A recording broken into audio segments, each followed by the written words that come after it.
It's Wednesday, May 22nd, Thursday, May 23rd. If you're on the East Coast, across the pond, or down under, and this, my friends, is Spaced Out Radio.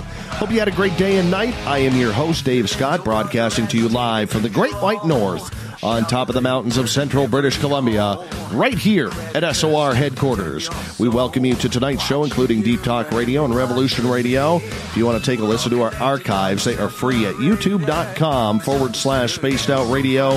Just do me the favor, hit that subscribe button. Our website, currently under construction, but the Gavinator is working on spacedoutradio.com. Just a few more days, and we're going to be up and running. Tonight's show is brought to you by the YouTube channel in Suho. Sebastian Martin brings high-quality messages to the masses. Head to our website.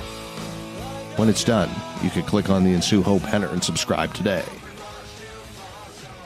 Before we get things started, even though my dad is not listening tonight, I do have to take some time for him.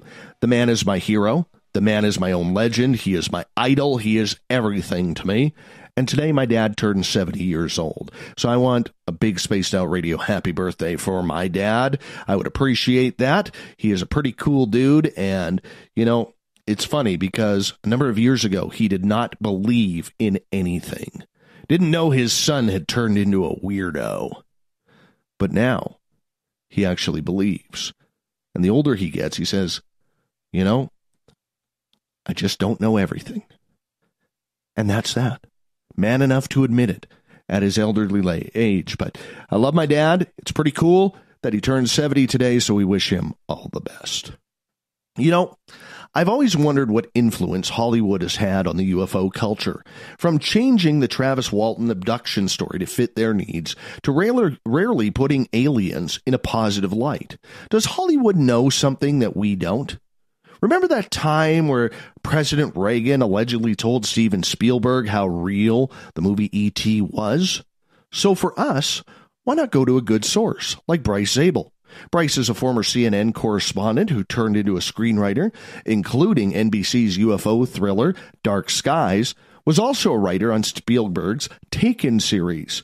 A winner of the prestigious Writers Guild Award for screenwriting, Bryce was also the first writer since Rod Serling elected to serve as chairman and CEO of the Television Academy.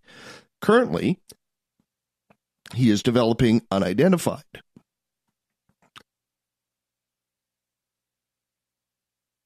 Sorry about that. My cough has decided to come back.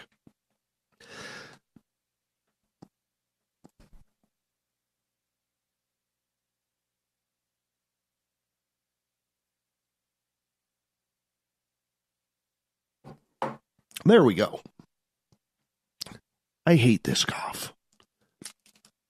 And you know, I'm going to bring you in right now. I'm dying Dave, here. Dave, let me just jump in here and say I think my bio was too long, and my biography is what did that to you, and I apologize. It definitely wasn't you. And by the way, I want to say happy birthday to your dad as well. And can I tell a dad story while you're getting your tea on? Oh, yeah, absolutely. Well, as you mentioned, I had done a television series named Dark Skies for NBC.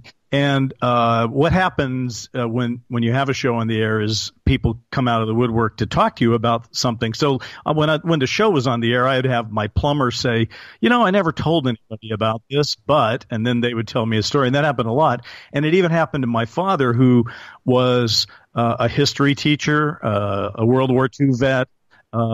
And he literally didn't believe anything about UFOs. It was nothing he much really thought about until one of his buddies came to him and said, you know, Harvey, after the war, you might want to tell your son this, but after the war, I got shipped to the Roswell base in 46, and I was there in 47 when they picked this thing up. And he said to my father, you know, I didn't actually see anything, but I know that the entire base went on heavy alert, and I was walking or marching or whatever across the base, and my commanding officer said, "Eyes straight, soldier," and they were all very, very concerned about it. So my father, who it wasn't enough that his son had come to believe in this, but when one of his World War II buddies did, he thought that there was some credibility there. So he came to believe himself. So, all best to my dad, Harvey, who's no longer with us, but a happy birthday to your dad.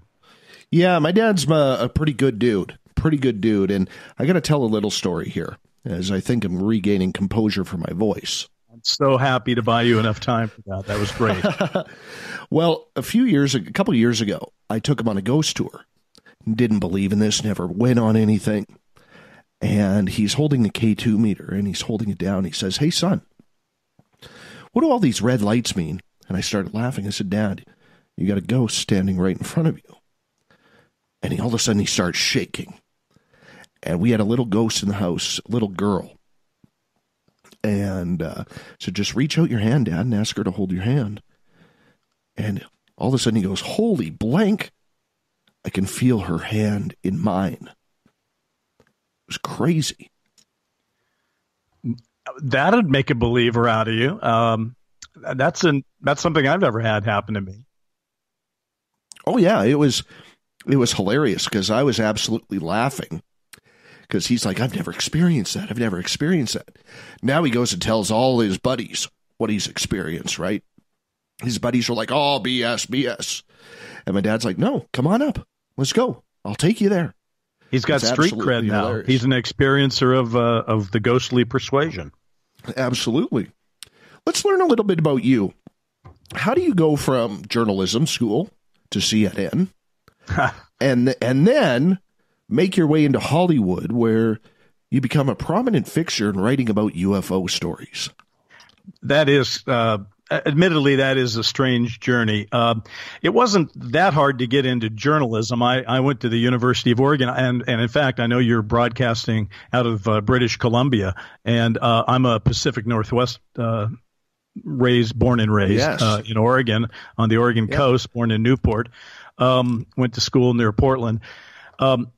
But I went to school at the University of Oregon, and at first I thought it might be law, but then I thought that's going to take going to law school. I don't have the money or the time. I think I'll go into journalism because I can get my degree in 4 years. And then I fell in love with journalism. I really thought it was a terrific thing. Got my degree, got a job in the Eugene, Oregon market as an anchorman and a reporter at a very young age, and ended up going to work in Arizona after that. And then someone who I had worked with in Eugene got one of the first jobs at CNN running the CNN LA bureau. And he called me up and said, "Hey, I got an opening for a correspondent. Would you want to take it?" And I said, absolutely. So I ended up coming to Los Angeles as the first hard news CNN correspondent, which was wonderful. I mean, a compressed lifetime of experiences, if you will, in a few year period. And it was terrific. But like all things, that gentleman who hired me ended up getting fired, and then a new guy came in, and then you know how that works. The new guy needs his team. So pretty soon I was looking for work. I ended up getting a job as an investigative reporter at the PBS station here, and that was good. But then at a certain point, that show got canceled, and suddenly I was sort of faced with this reality of either you become a news nomad, and if I want to continue to be an anchorman and a reporter, I could end up anywhere in Indiana or Buffalo or New Orleans or you name it. And they're all great cities, but do you want that sort of tumbleweed kind of experience where you blow around the country and work wherever you can? And I thought, I love L.A. I really like to stay here. And the woman I was dating at the time, who is now my wife, said, "Have you ever thought of writing a screenplay?" And I said, I really haven't. I don't even know what one looked like. Now, right now, of course, you can find all the programs in the world, and you can find everything online. But this was pre that time. And I literally got my hands on a screenplay and looked at it and thought, there's not a lot of adjectives and adverbs in this thing. I probably can write something pretty straightforward like this. So they say, write what you know. I wrote a pilot for a television series titled ENG, which stands for Electronic News Gathering. And you as a Canadian may appreciate this. The Canadian television network, CBC? CBC, yes, bought it. turned it into a television series in Canada, produced 109 episodes of it, and it went on to win the Gemini Award and all that. And nice. I thought, wow, this is terrific. The second show I wrote became a television series on CBS. This is easy. And that's what I thought at the time, and I sort of made a commitment that if they continue to pay me for doing this work, I would continue to do it because it's endlessly fascinating and a wonderful way to make a living. And knock on wood, I have been able to continue to make my living doing that since those days, which does not take us to the second part of your question, which is why UFOs, but we may want to get to that later or whatever. I'll talk about it, but that's how I ended up being in LA in journalism, and it was a wonderful preparation for anything that I've done in terms of writing. I always said about journalism, by the way, that what was so great about television journalism was you saw thousands of people in a compressed time period, and for many of them it was either the best day of their lives or the worst day of their lives, and you really saw the spectrum of human emotion, and it really was a great teacher for writing, and I've always enjoyed having that experience. The way to get I got turned on to UFOs though is different. I was not a believer in the UFO topic at all, although I was interested in it. I think as a kid, I'd seen a copy of a book club that my mother had on The Interrupted Journey and seen that, and of course I'd paid passing attention, never given it too much thought. But then in the 80s, I thought.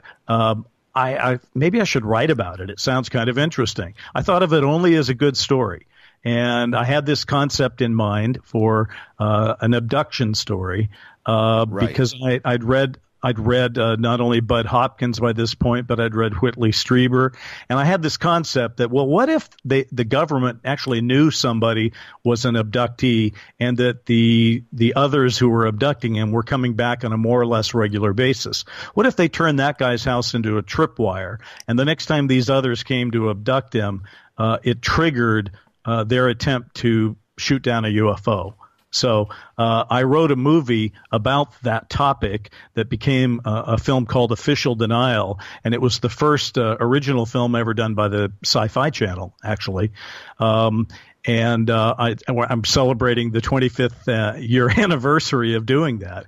And what happened, though, that I'm sure you can appreciate, because I think many of your listeners have had similar kinds, unless they are a direct experiencer themselves or they've seen a UFO up close and personal, then they have come to it more intellectually. They've read about it or they've talked to people about it.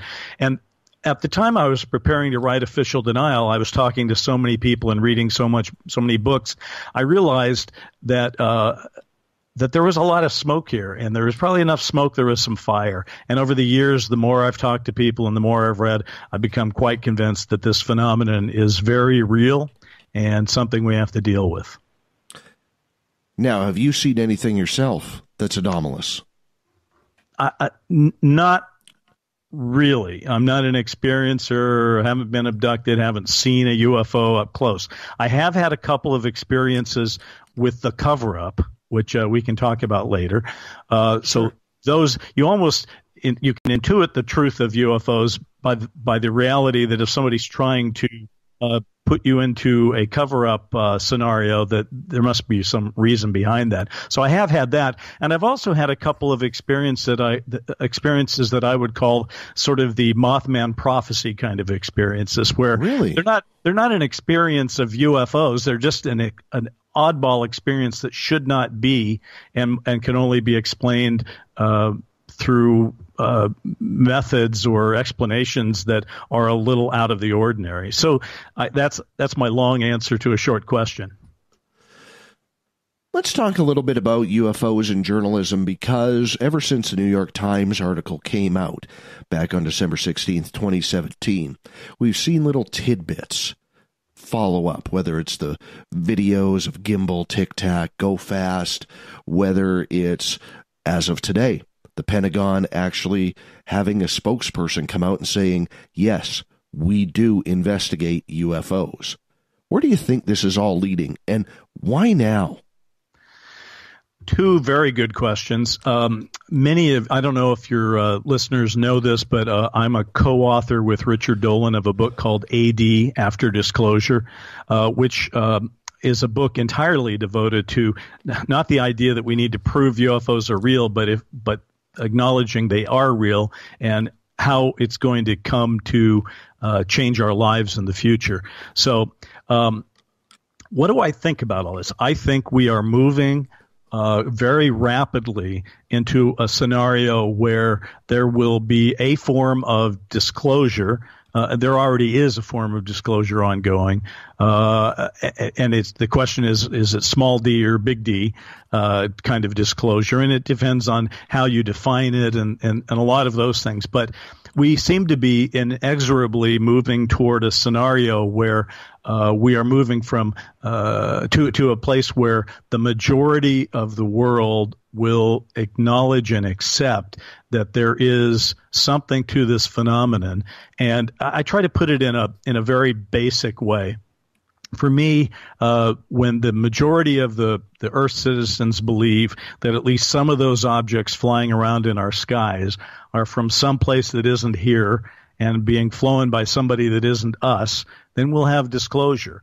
Now, I don't think the government is about to call a news conference and say to all the assembled reporters, here's a hard drive with 5 terabytes of video and pictures and classified documents. That's not going to happen. It's going to be a slower thing. We're going to have to fight it out politically, just like many issues have been debated and discussed over the years. There'll be lawsuits filed, and there'll be whistleblowers, and there'll be all the things that will lead to finally putting together a picture of what we know. I don't even know what we know right now. I think that's one of the frustrating things. We obviously know more than we talk about in a public way. And it is kind of interesting, isn't it, that a big piece of news for us is, oh my God, the Pentagon admitted they look into UFOs.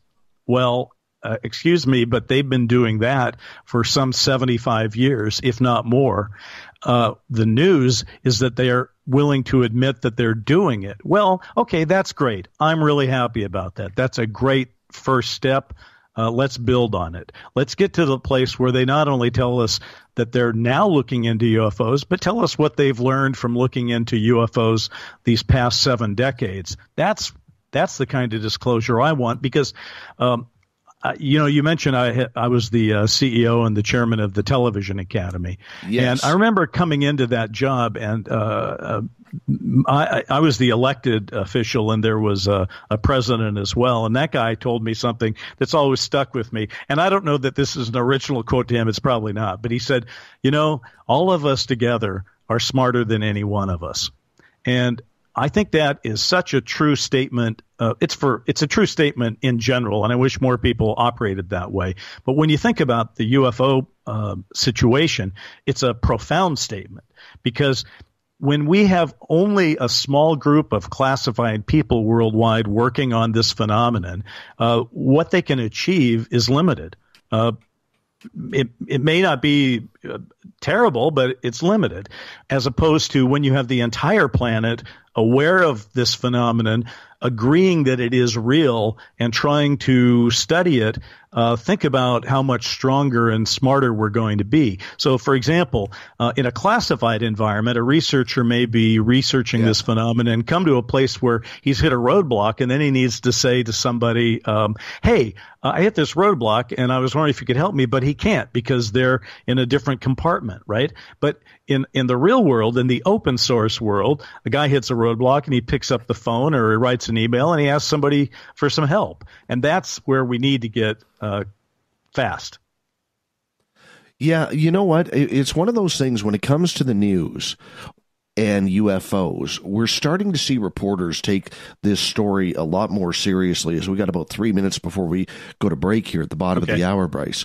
But in regards to the way that this topic has all of a sudden become a focal point where reporters who've always laughed this subject off are now having to scramble and say, holy crap, this is real. It's progress. We're making real progress. Is it progress, though? Or, see, I've always kind of played it off as the media doesn't want this story. They are completely ill-prepared for it. What's your thoughts? Well, they are ill-prepared for it, but they can get up to speed fast, and I think they're going to. I'll give you, we have a short period of time before you break, so let me give you a quick example.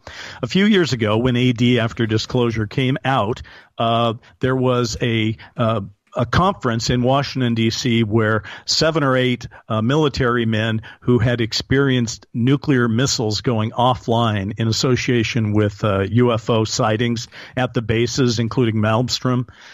These guys spoke just blocks away from the U.S. Congress. The Washington Post sent their lifestyle reporter there, a guy who showed up, made fun of the whole thing, and wrote an article about how the chocolate chip cookies at this thing tasted. And I was outraged. I thought, listen, these are people who served our country in uniform, and they were so trusted by our country. They were in charge of nuclear missiles, and they say that their missiles were turned off, and they're willing to talk about it. And the Washington Post sent somebody to make fun of it. So I was outraged. Well, when the New York Times published this article in December of 2017, the Washington Post followed right up with some coverage of its own. And I think that we are turning the corner on this. I think that little distance that we've traveled, as seen through the eyes of the Washington Post, gives me hope. And let's face it, what we need is a Washington Post with the history of Watergate to turn its journalistic talents, and they have many, to turn those journalists loose on this topic. And when they start talking about it seriously, watch out. The floodgates are going to open up, and then we'll be in a journalistic race to talk about this UFO matter. See, I wanted to believe that, okay? And I'm not saying that what you're saying isn't true, but I also know that Leslie Kean and Ralph Blumenthal wanted to do a follow-up article on the December 16th New York Times Washington Post story. And even though that newspaper was the highest-grossing newspaper since 9/11, they weren't allowed. The editors would not allow them to do a follow-up, which made no sense at all. It doesn't make sense. Called for it. And I take your frustration. I don't think we're disagreeing. I'm not saying it's going to be easy. I'm saying the march of progress is inexorable and can't be stopped. You can't be a little bit pregnant. You can't a little bit believe in UFOs. If you believe that this phenomenon has a reality to it, then you need to know more. And if you're a journalist, you need to start taking it seriously. So, yeah, I'm sure that obstruction literally happened. Yes. And I'm sure it will happen again. It's not the last time. But over time, we're going to get this done. Bryce Zabel is our guest tonight on Space Out Radio. Hollywood, UFOs, the media. We're getting into everything tonight. Just enjoy the time. Hopefully my voice is going to be back for the good part of the show now. You're listening to Spaced Out Radio.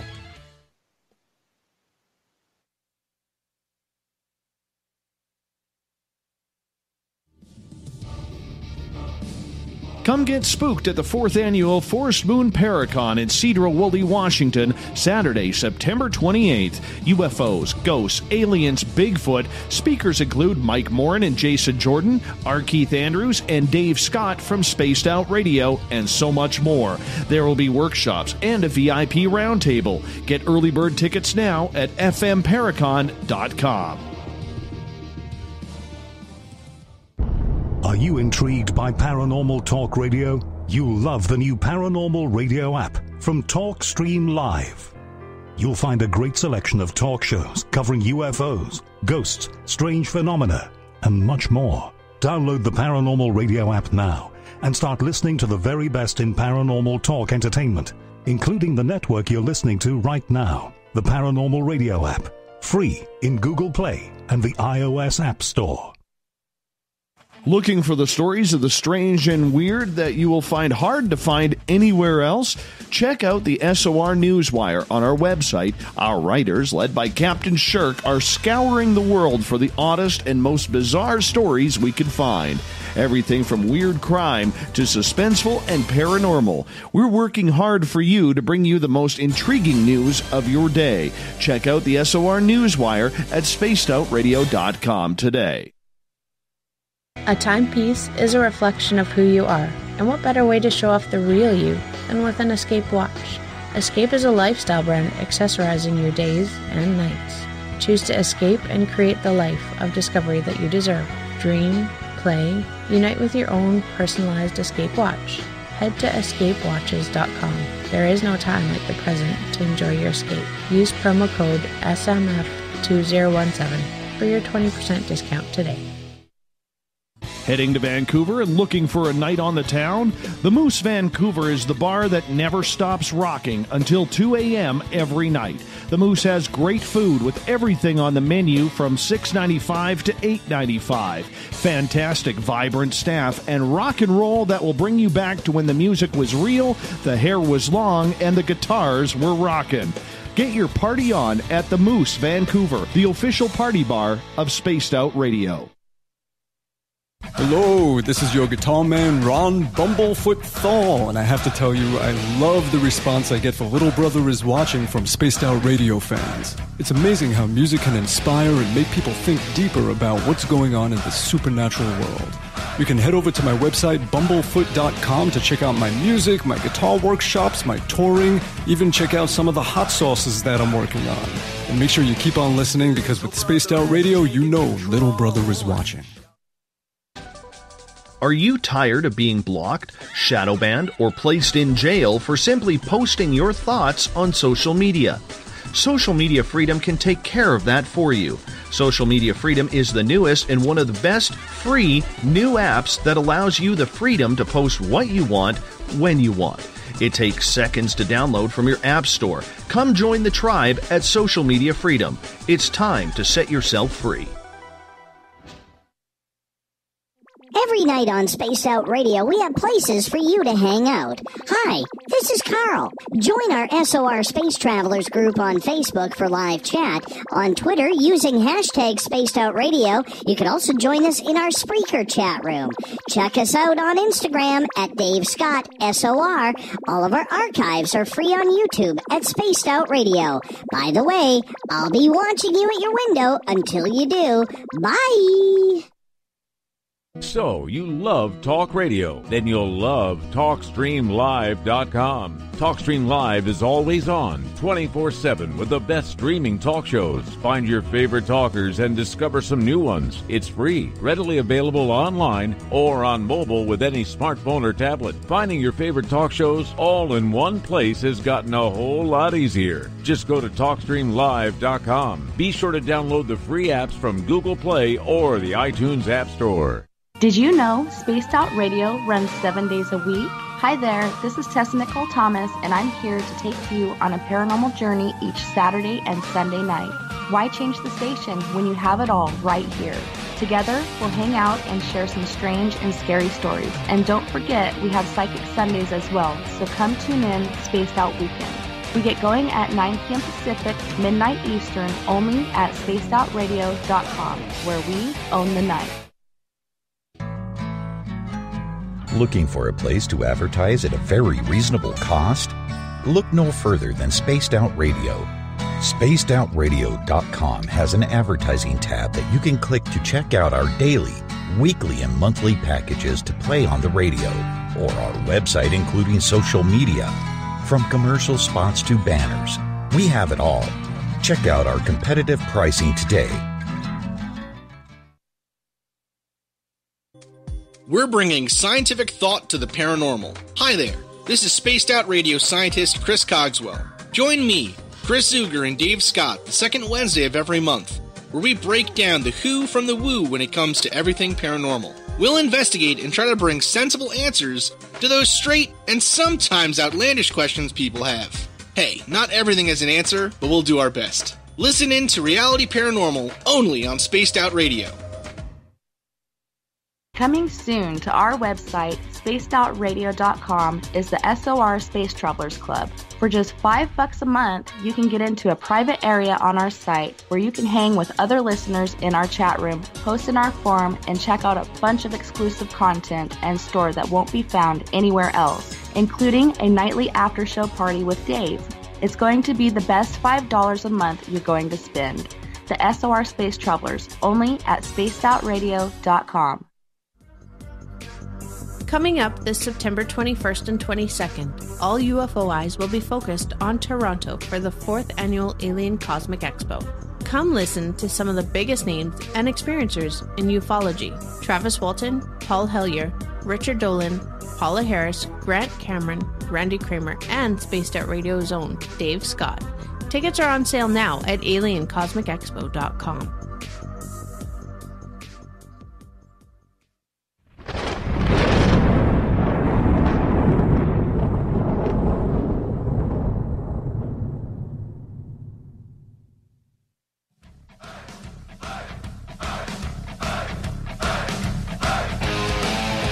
Welcome back to the second half hour of Spaced Out Radio tonight. I am your host, Dave Scott. Great to have you along for the ride. Remember, if you've missed portions of this show or others, you can go to our YouTube channel, youtube.com/Spaced Out Radio. Just do me the favor, hit that subscribe button. The Gavinator's working on our website. Should be up very, very soon at spacedoutradio.com. It's going to be bigger, better, all because you all wanted it. Tonight, we are talking Hollywood and UFOs, along with the media, movie, writer, producer, director. Bryce Zabel is our guest tonight. He's also co-written a book called AD, After Disclosure, with Richard Dolan. Very heavy into the UFO scene. Bryce, welcome back to the show. It's great to be here with you on Spaced Out Radio. And I do have to say, I'm just going to quickly apologize to you and my audience. I am at the last remnants of a cold here, so the show must go on. We got to do a show. I got nobody to fill in for me. So we're battling. So if my voice cracks up, I do apologize. We're getting through it. We're going to make it happen.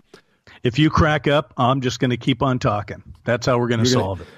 You're going to be my new cohort. I will do it. I'll do what needs to be done. Bryce, over the years, we have seen a plethora of UFO movies in Hollywood where we've seen the good aliens from E.T. and the Greys from Close Encounters of the Third Kind to a lot of movies over the last 25 years where they depict aliens as a very, very vicious race of beings that is trying to make mankind become extinct. I realize alien movies are a very big draw because it is the unknown for a lot of people. What's your thoughts on where many people stand that Hollywood, when it comes to UFOs, may know something, and that's the reason why they are promoting it in such fashion? Well, there's about five areas of discussion wound up in that. But let's take a couple of them. You mentioned Space Brothers. You actually in the last segment we talked about Spielberg, who I did work with on Taken, and people have accused him of being there to help acclimate the public. And I would always say to that particular issue, he's given us the cuddly scientists of E.T., the Space Brothers of Close Encounters, the attackers of War of the Worlds, and so on and so on. He's given us about 7 different kinds of E.T.s. So, in fact, if he was being used, it's a pretty clumsy way to use it. My experience with Spielberg was simply that he was as curious as the next guy about it and endlessly fascinated by it. But to the point that a lot of product, whether it be television or film, portrays aliens or others or whatever as evil invaders, I don't think that's necessarily based on some kind of inside truth as much as I think it is based on the fact that in Hollywood, a good film needs conflict and it needs villains and bad guys. The structure of film and television is to create conflict. And let's face it, space brothers here doing a little scientific research, unless you really work hard, is not quite as easy to make a movie out of as Independence Day, where they come to blow up cities. So I don't personally think that there has been some kind of attempt to say that the aliens that are interfering with us are evil. I don't see enough. I haven't had enough proof of that myself. I don't know if that's true, but I don't think Hollywood's doing it. I think, from my personal experience, that when you get in a development meeting with a studio executive or a network executive, quite often they're simply pushing you on your story that you're pitching that has to do with the UFO arena to make it bigger, brighter, more conflictual. And so that's why a lot of those kind of films happen. I'm not saying that there isn't a back and forth between film and reality, because there clearly is. Some films that have been made, and I'm guilty for about a few of them, literally are reflective of what's going on in ufology. I've done that with Dark Skies, my NBC series. I certainly did it Unofficial Denial, and I've done it on other projects. And I think that continues to happen. It's always going to happen. It'll be, I think the bigger interesting question that I'm personally thinking about right now is, how does imminent approaching disclosure affect what product Hollywood will want to make? Or to look at it from another way, as real disclosure becomes the order of the day and breaks across our landscape, how will Hollywood respond to that? And I've got my own answer for that one, and I'm pursuing it now. You know, it's funny because so many times we see stories of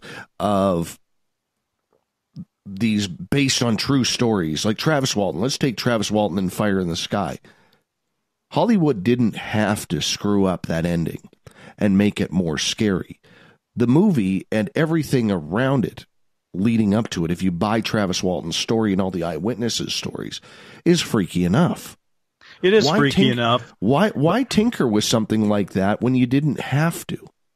Well, I'm friends with Tracy Torme, who wrote it, and he obviously wrote a version or pitched a version that was completely based on Travis's story. And as he explained it to me, he had studio and production company executives who said, you need a better inside the ship scene. And he was basically told, if you don't write it, we're going to get somebody who will. And so he made the change. And again, I don't want to be overly critical of Hollywood in this regard, because I do take the position as again, I've been a journalist, and now I'm wearing the creative artist hat in making film and TV. My take on it is, things are based on true stories. They're inspired by true stories. If you want to know the actual true story, you should read the underlying book or other material. If you should watch a documentary, you should find the facts where the facts lie. But film is not necessarily a factual. A movie is not necessarily meant to be the substitute for the facts. It is meant to be an emotional riff on those facts. At least that's how it has traditionally been. So I don't fault films for having to, make some kind of concession to that. I'm doing it myself, frankly, on 3 projects right now. One of them will be in theaters in a year. It's called The Last Battle. It has nothing to do with UFOs. It's about the last battle of World War II in Europe. It's a true story. But I have to tell you, over the time of developing it with multiple people, it has changed. And there are things about it that will make it a very powerful and terrific film, but are not exactly the way it happened in real life in the book. But I'm going to simply say to people, did you like the movie? Well, then read the book. And I've got 2 projects that have to do with UFOs, where I have the option on underlying material and have created screenplays that reflect that material. One of them is Captured, which is the book about the Betty and Barney Hill case written by Stanton Friedman and Kathy Marden. And the other is a film that is currently called The Crash, which is about the Roswell investigation.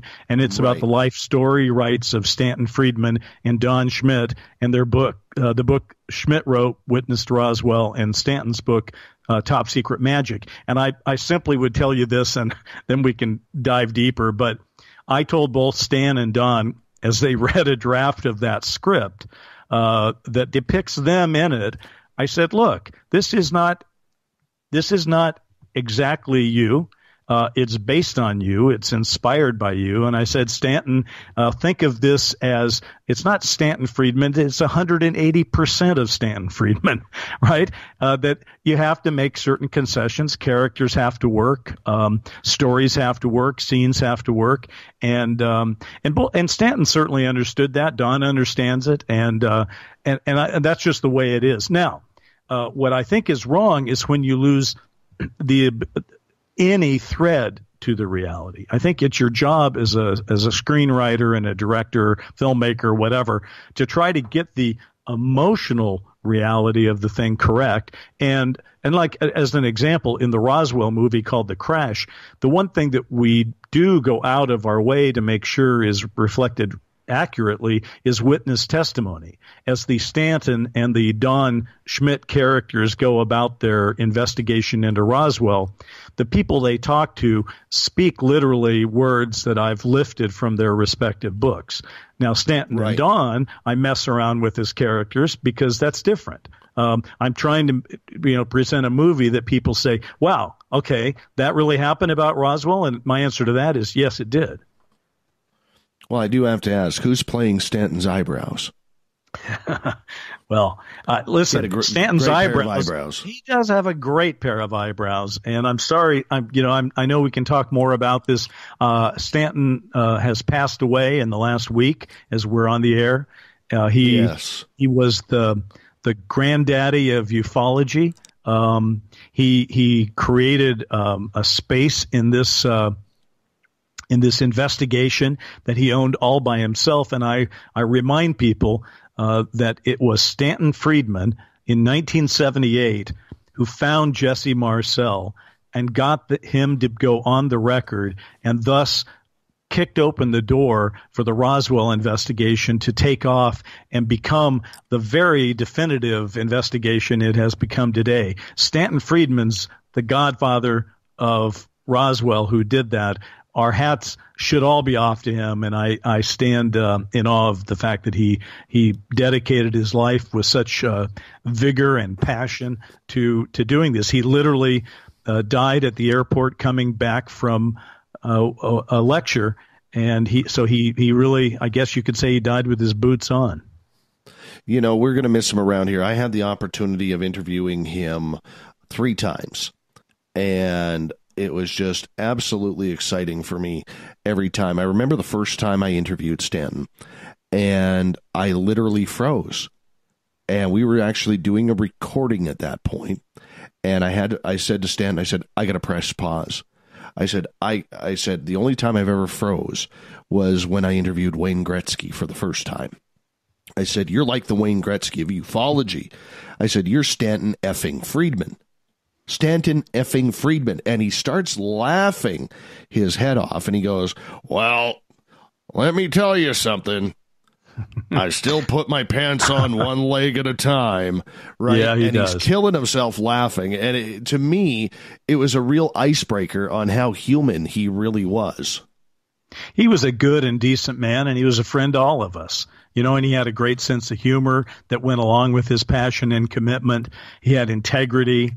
It's a big loss for all of us. He lived a great life, and I think buried in what I just said is the fact that I got to know him pretty well in terms of researching this book because this film, because when I optioned his book, I also optioned his life rights. And I said, we're going to have to sit down and get a timeline together. So I literally spent, I don't know, maybe 30 hours with Stanton just going over his life. And I'm not talking about just his ufological life. I'm talking about saying, okay, where'd you go to school? Where'd you grow up? What was that like? Et cetera, et cetera. And so I got to know him as a person. And here's just a little tidbit that I think kind of blew me away. The first article written about, or not the first, but one of the many thousands of articles written about Stanton Friedman. One of them, written in 1963 for Ladies' Home Journal, was about Stanton and the adoptions that he had made with his wife. It had nothing to do with UFOs. He was a man with a big heart and a big family, and he had sadness in his own life he had to deal with, and he was a bull about it. He took in that sadness and he just moved forward and kept his eye on the ball, and I think we're all smarter because of that. I really do. And you know what? I'm curious to see who steps up. We have so many exciting, young, new ufologists out there who are creating some very good information, even though I think there's a real divide right now within the UFO community because of the To the Stars Academy.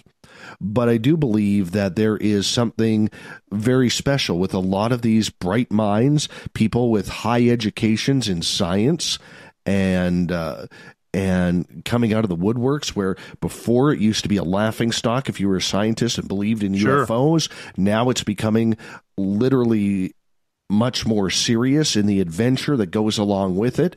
I think of Chris Cogswell, who I have gone on record saying this guy could be the next Stanton Friedman.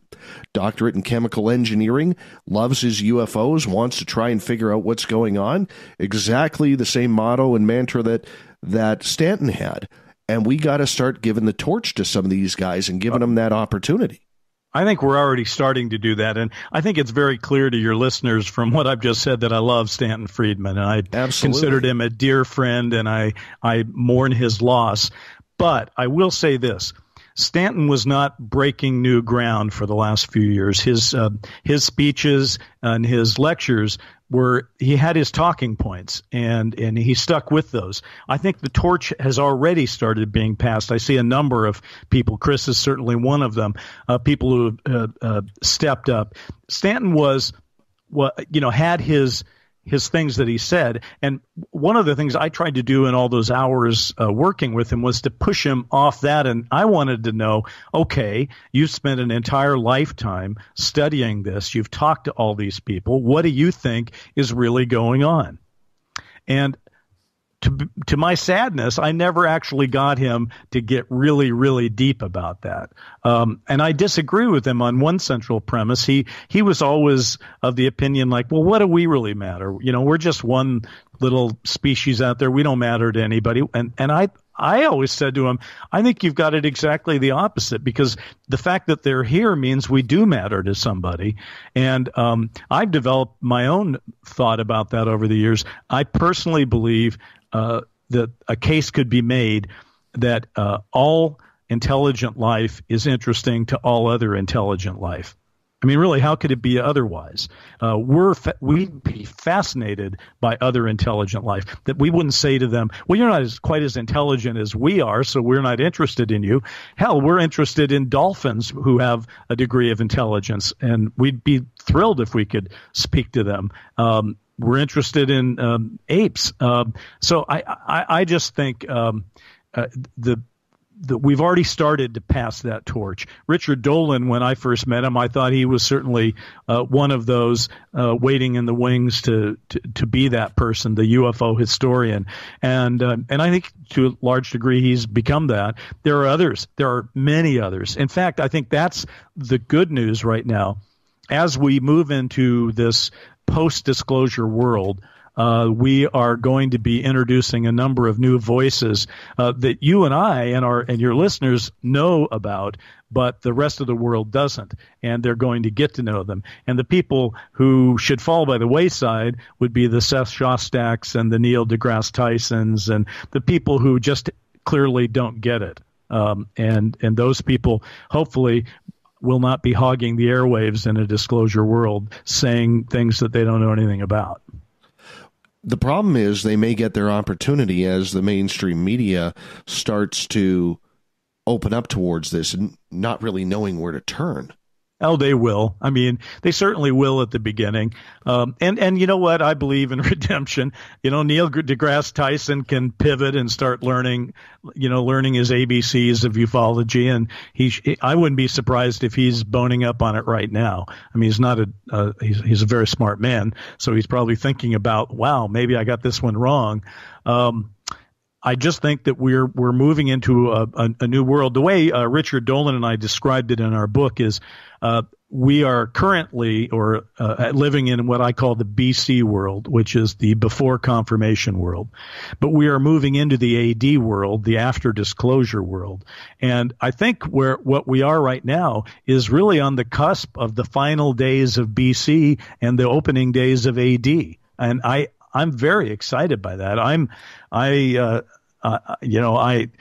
from Hollywood, so I don't talk about my age, but I will say this. I would like very much to know the truth as it is known, at least in my lifetime. And I think that was probably one of the saddest things, just to take it back to Stanton, that he never got a chance to know. And interestingly enough, on that very topic, Don Schmidt was obviously friends and had been mentored by J. Allen Hynek. And Don states that one of the last things that Hynek said to him, I think he was on his way into a surgery of some kind, and he said, "Why won't they tell me even now?" Basically, famous last words from J. Allen Hynek, and I'm sure Stanton Friedman felt the same way. And I think it's a shame, and it's time for that to end. It's time for all of us to know what all of us know. Bryce Zabel is our guest tonight on Spaced Out Radio, Hollywood and UFOs. We're going to get more into disclosure in hour number 2, but with 90 seconds left before we go to air, you've talked to a lot of Hollywood people over the years about this topic, whether it's people behind the scenes, people in front of the camera. What is the attitude of people in Hollywood, whether they're musicians, actors, whatever their career may be, even in the news, regarding this subject? Are they buying it? Are they not? Because I know friends who know a lot of people that are famous who say, look, they want to talk about it publicly, but they can't because of fear of reputation. What's your thoughts on that? I think that's all changing. Certainly Tom DeLonge has helped make that easier. Here's what I would say. Whatever the national amount, a percentage of people who accept openly UFO reality is, it's a little higher in Hollywood. You know, we're artists. We're creative people. Our minds are open to those kinds of issues. So I think that there's a higher percentage of Hollywood people who are willing to talk about it.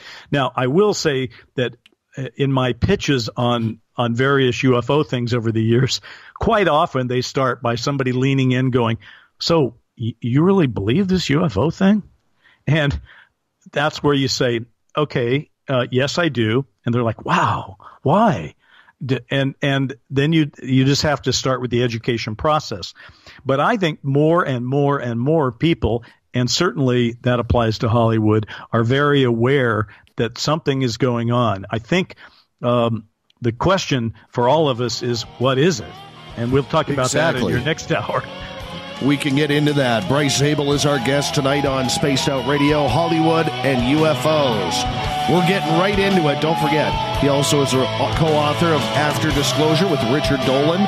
Hour number 2 of Spaced Out Radio, we look at Hollywood, the attitude as it moves towards disclosure. We'll be back with more Spaced Out Radio right after this.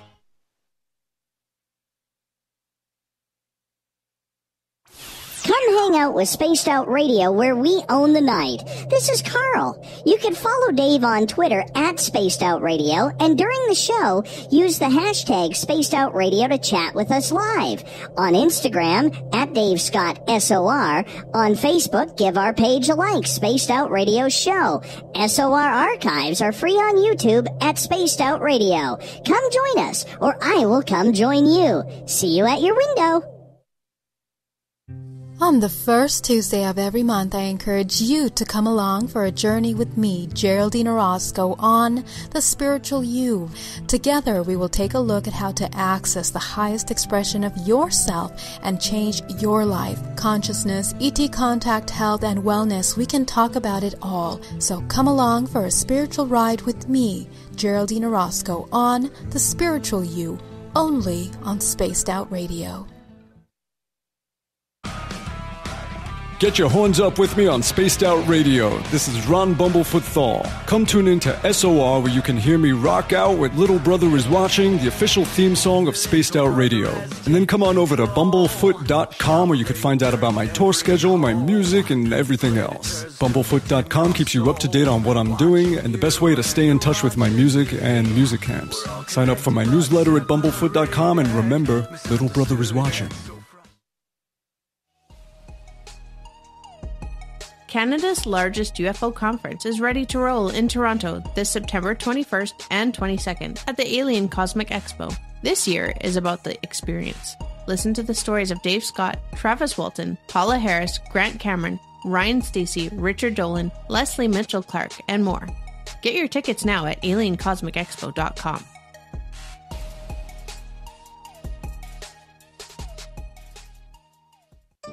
Find your escape where time has no limits.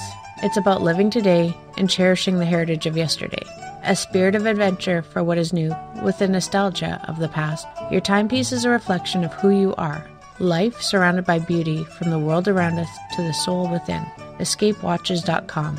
There is no time like the present to enjoy your escape.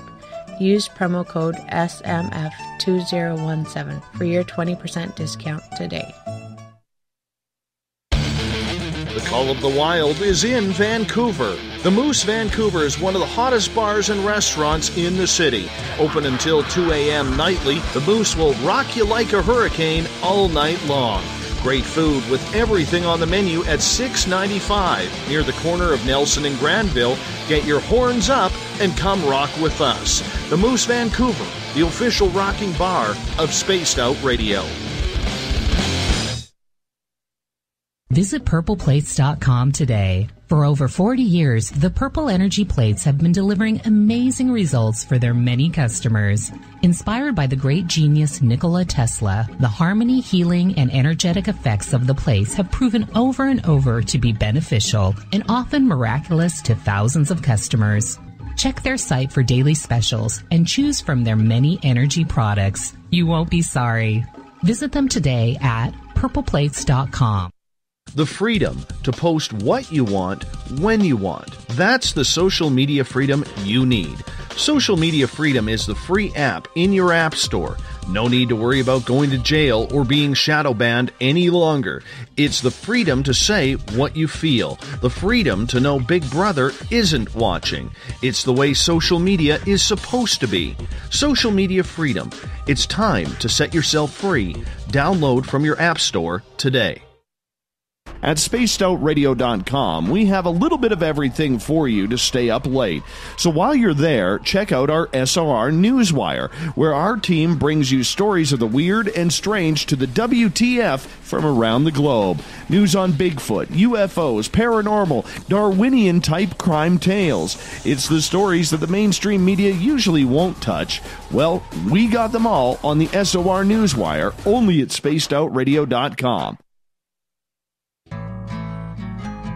Looking for a place to advertise at a very reasonable cost? Look no further than Spaced Out Radio. SpacedOutRadio.com has an advertising tab that you can click to check out our daily, weekly, and monthly packages to play on the radio, or our website including social media. From commercial spots to banners, we have it all. Check out our competitive pricing today.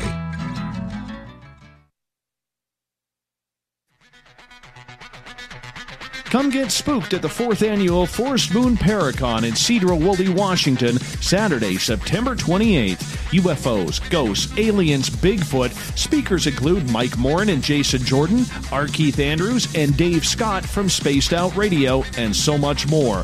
There will be workshops and a VIP roundtable. Get early bird tickets now at fmparacon.com. We are getting ready to relaunch the SOR Space Travelers Club at spacedoutradio.com. For $5 a month, you can join us for a plethora of features found nowhere else. Hang out in a private chat room during the show and after party. You can check out some exclusive content and a store specifically for you, as well as a private listener forum where you can post your thoughts, stories, and pictures. The SOR Space Travelers Club, coming soon to spacedoutradio.com. You hear footsteps in the empty room above you. A rocking chair begins rocking by itself. Don't be afraid of the things that go bump in the night. Reach for Spirit Storybox, the iPhone app the Huffington Post UK called the only ghost hunting app you will ever need. Spirit Storybox. The spirits are telling their stories. Are you listening? We're bringing scientific thought to the paranormal. Hi there, this is Spaced Out Radio scientist Chris Cogswell. Join me, Chris Zuger, and Dave Scott the second Wednesday of every month, where we break down the who from the woo when it comes to everything paranormal. We'll investigate and try to bring sensible answers to those straight and sometimes outlandish questions people have. Hey, not everything has an answer, but we'll do our best. Listen in to Reality Paranormal only on Spaced Out Radio. So, you love talk radio? Then you'll love TalkStreamLive.com. TalkStream Live is always on, 24/7, with the best streaming talk shows. Find your favorite talkers and discover some new ones. It's free, readily available online or on mobile with any smartphone or tablet. Finding your favorite talk shows all in one place has gotten a whole lot easier. Just go to TalkStreamLive.com. Be sure to download the free apps from Google Play or the iTunes App Store. Hey, this is Canadian Paranormal Investigator Mike Moore. The third Wednesday of every month, I'll be teaming up with Dave Scott to bring you Ghosts of the Great White North. Each month, we will bring on guests from across Canada to discuss their ghostly encounters. Canada is a paranormal hotbed with stories you've never heard, so we're going to bring them to you. So get comfy on your Chesterfield, grab a donut, and join us, eh?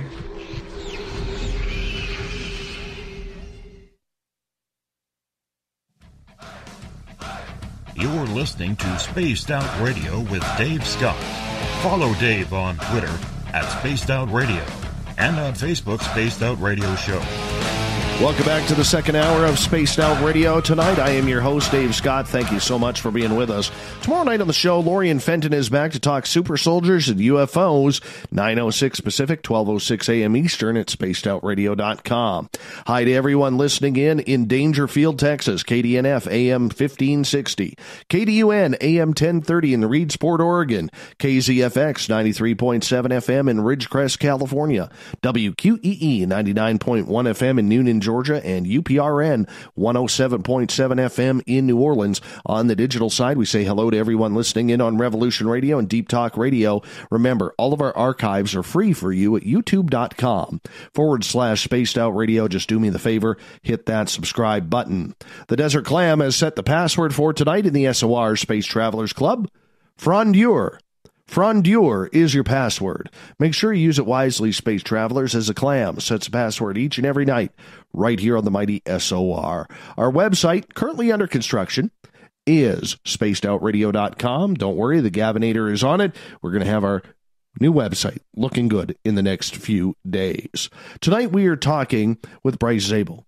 He is an author, journalist, works in Hollywood, especially on a lot of UFO projects and conspiracy-type projects. It's really cool.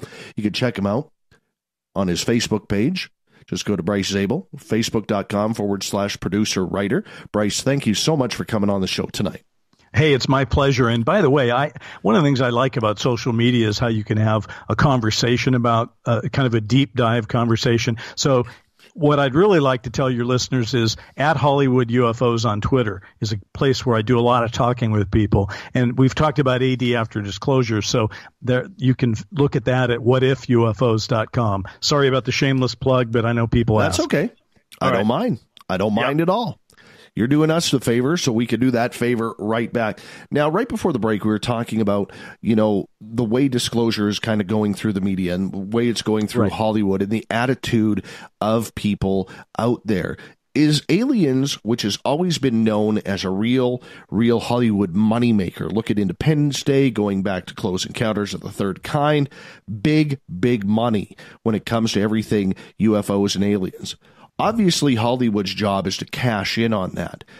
But you say there is really no conspiracy in regards to Hollywood really setting up the whole fact that lately, over the last, say, 20 years, there's really been a focus on negativity of extraterrestrials, which also seems to be a lot of ufologists' game plan when describing those from off-planet, which is contrary to a lot of experiencers and what they are saying about ET contact. Well, first of all, let's set the record straight. If you go back to the 50s, there have been evil alien movies made forever. Earth versus the Flying Saucers and all those kinds of great films from the 50s mostly are invasion films of one kind or another. And you could argue, actually, the 70s, 80s with Spielberg, with E.T. and Close Encounters were kind of a golden age for the good alien. I'm not saying that there is no connection between Hollywood and disclosure. Occasionally there has been. What I am saying is that more often than not, Hollywood develops films about evil aliens, as in Predator, or invasions, as in Independence Day.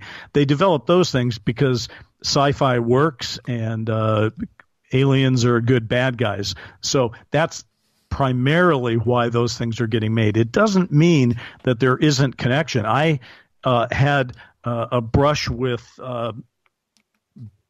someone trying to influence our Dark Skies show, for example, that was fairly real and kind of chilling, and it happened. I can tell you for a fact it happened. It happened to me. So in the same way that there are experiencers who talk about what has happened to them actually in contact with these others, I've had contact with what appeared to be the cover-up, and I think they're both pretty fascinating things to consider. And the way I always look at it is you don't put a lot of effort into a cover-up if you have nothing to cover up.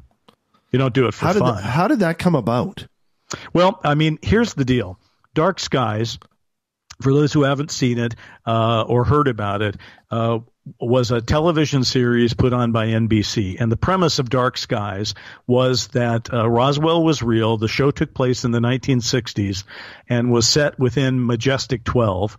And the pilot episode literally had John Kennedy being assassinated because he was going to tell the truth about UFOs in his second term. So we went right for it, trying to weave the greatest conspiracies of all time, JFK's assassination and UFOs, into one kind of DNA thread of conspiracy. And then the series, we tried to wind ufological events from Betty and Barney Hill to Socorro, New Mexico, etc., in with historical things that happened at the same time. So, period piece, a lot of interest.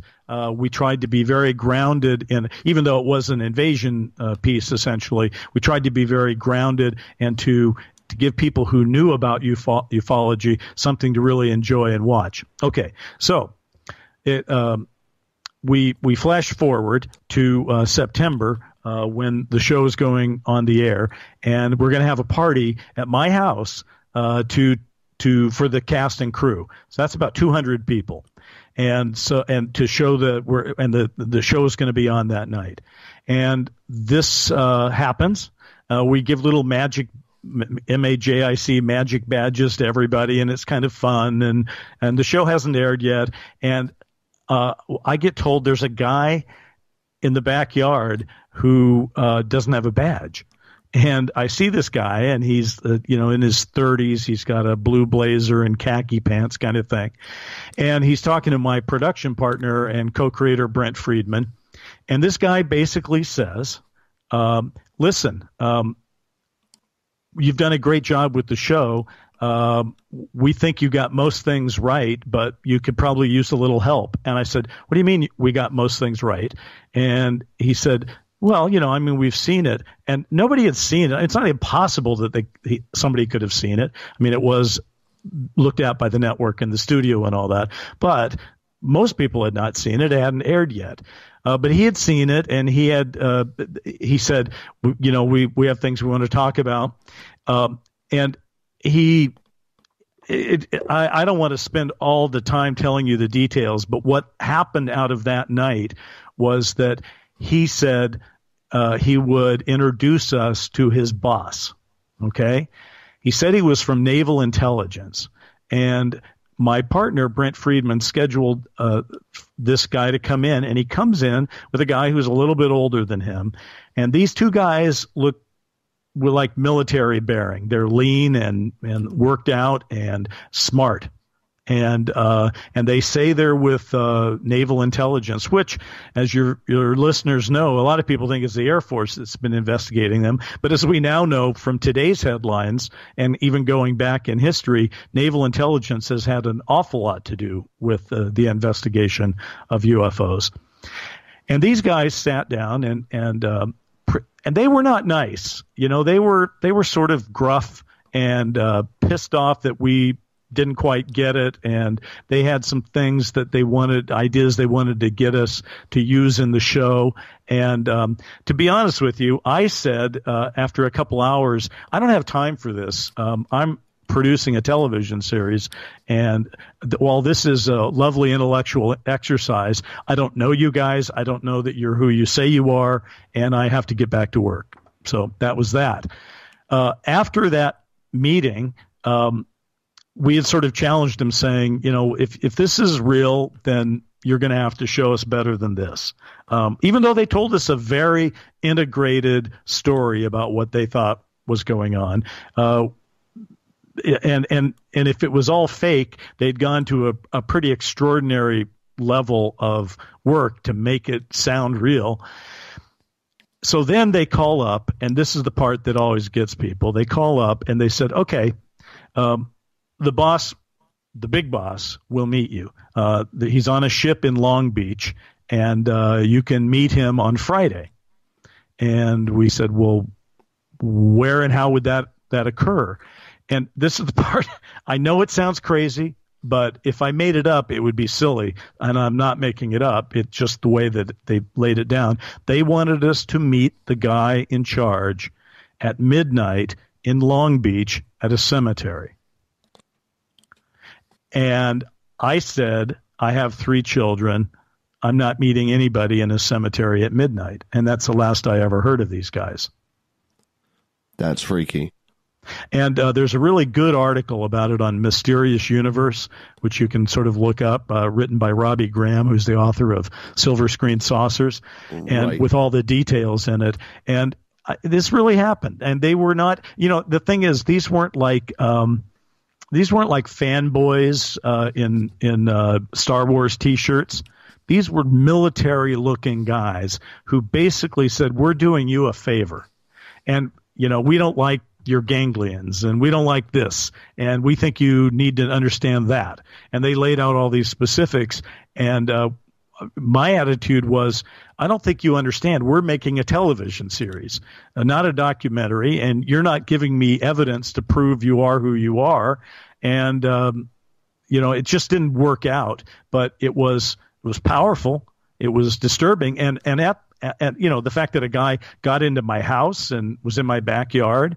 And at one point he said, he wrote something on a napkin that the napkin is now no longer in my possession, but he wrote something on a napkin. We said, what is this? And it looked like a mathematical equation with, symbols and weird stuff in it. And he said, it's the secret of the universe. And I said, meaning what? And he said, sound, light, frequency, secret of the universe. I don't know what it means to this day. Were you dealing with somebody who was human? He sure looked human to me. Listen, I believe either it was an incredibly intricate multiplayer role-playing game that was built around me for reasons I can't understand, or they were probably naval intelligence. I know that sounds ridiculous. It it seemed like it was ridiculous to me. But on the other hand, the whole series was predicated on the theory that if Roswell was real, then a lot of the things that we thought were the way they were, say in the 1960s for the series, weren't quite that way because there was a lot of other things going on. So who knows? But I put it out there for your audience. It's just something that happened. And I don't know of too many other instances, at least publicly, that people have talked about where that kind of thing has happened. Bryce Zabel is our guest tonight on Spaced Out Radio. Hollywood and UFOs is the topic of the night. When something like that goes through and happens, now I've been fortunate. I haven't had it happen here, knock on wood. I don't think it will happen.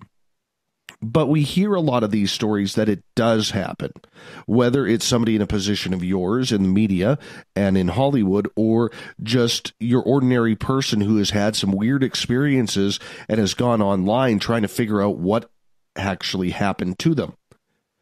How real is this? Because it sounds like you were actually had an encounter with some sort of men in black, even though they weren't dressed in black. Yeah, well, I mean, yes. And by the way, Men in Black, while they were editing Dark Skies, our pilot, it turned out that Spielberg and Barry Sonnenfeld, who was the director of Men in Black, were in this editing booth next door to us. And they saw our film, and we had a lot of Men in Black in it because it took place in the 60s at Majestic 12. So we had characters who were in black suits and were called Men in Black. And they flipped out. And they were at Sony, as we were. It was Columbia TV at the time. But and they went and complained. And we had already had an order for 6 episodes. And to show you the power of the biggest power play I've ever experienced in Hollywood is this.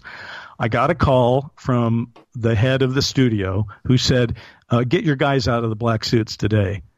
And I said, why? I mean, they're Men in Black. This goes back to the 50s. And, I didn't make this term up, but neither did Spielberg. It's out of the books and blah, blah, blah. And he said, I'm coming down there. I'll see you in a few minutes. The guy drives down to this set, takes me aside at the set, and he goes, let me put this in terms that you can understand, Bryce. Get your guys out of the black suits today, or we will shut down the production and burn your negative. Wow. So we had to stop production. Spielberg and Sonnenfeld gave us a list of 19 non-negotiable demands that Sony embraced, that told us we couldn't have an elevator that took us to headquarters, that we couldn't do this, we couldn't do that. We had a character that said, I'm a figment of your imagination, couldn't say that. 19 non-negotiable things. We had to shut down our production, rewrite scenes, and do I think, possibly 11 new days of shooting to make up for this. Now, what's interesting about this, if for those of you who love a good real-life film school, it turned out that our version of the pilot with the Men in the Blacks, the pre-Spielberg version of the pilot, actually got aired in Great Britain. And then the version after the Spielberg changes is what aired in the United States. And on the Dark Skies DVD set, they have both versions. So it's really kind of fun to watch both versions and see how they turned out because they're different and yet they're the same.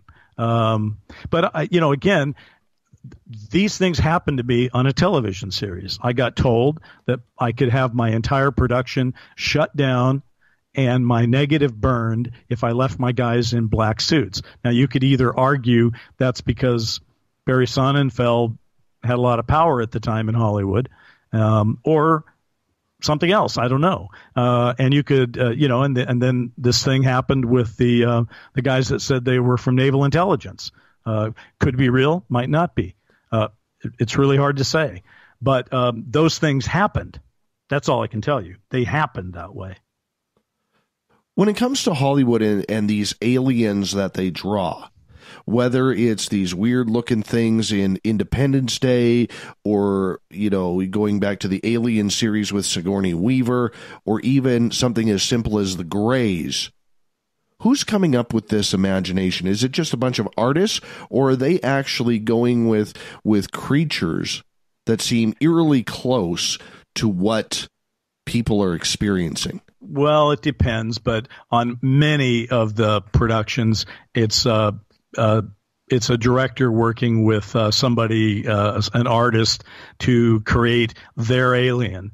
I know on Dark Skies, we intended them to be the Greys, and so we worked hard with our production team to try to capture the essence of the Greys.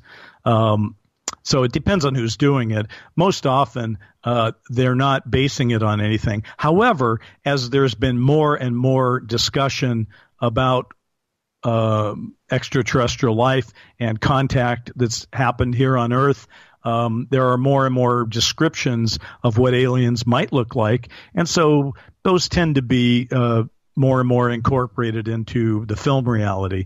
But people aren't doing it again to say, ooh, here's a chance to show people exactly what an alien really looks like. They're just saying, what's a cool alien that we can make, more often than not.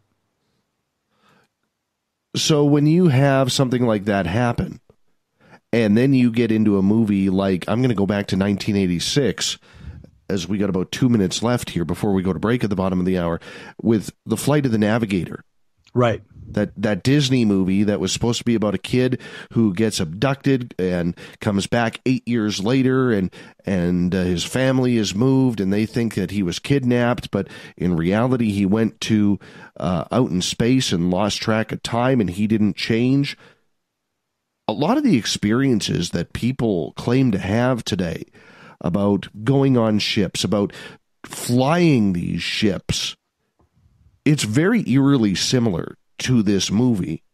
Now, granted, they could have seen the movie and made up their imagination regarding that, but a lot of the experiences that we hear of are extremely similar to that movie and a lot of other movies that are out there. Coincidence? I'm not. First of all, Flight of the Navigator, while a fine film, is kind of softcore ufology, and I think it works both ways. I think increasingly films have influenced what some people say they've experienced or think they've experienced. But then again, the real experiences that some people have found their way into films as well. I think it works literally in both directions. And I'll tell you one thing. One of the reasons that I'm working on the captured film, which is the Betty and Barney Hill story, is because I have an inclination to be more interested in earlier cases because they are less likely to be adulterated by media products. So, for example, Betty and Barney in 1961 didn't have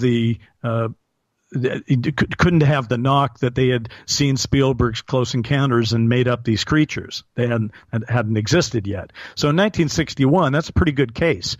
People weren't talking about being abducted, and Betty and Barney suffered enormously by actually coming clean about it. So it's a great case to me. Now, if someone today says they're abducted, I mean, there's been so much product out there in the entertainment business. I'd have to see. The case doesn't start out as strong for obvious reasons. So I don't agree with Carl Sagan about most things, and we can get into that later. But when he said extraordinary claims require extraordinary proof, I think that's probably still true. And on that note, Bryce Zabel, I'm going to get you to hold on right there because we're going to go to break at the bottom of the hour. Hollywood and UFOs, what's your thoughts? Infiltrated or not? We're going to get into some disclosure as well. Hollywood UFOs, you can follow Bryce on Twitter. Make sure you do that. We'll be back with more Spaced Out Radio right after this.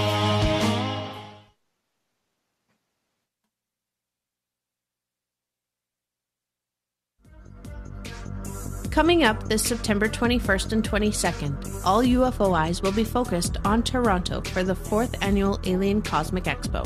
Come listen to some of the biggest names and experiencers in ufology.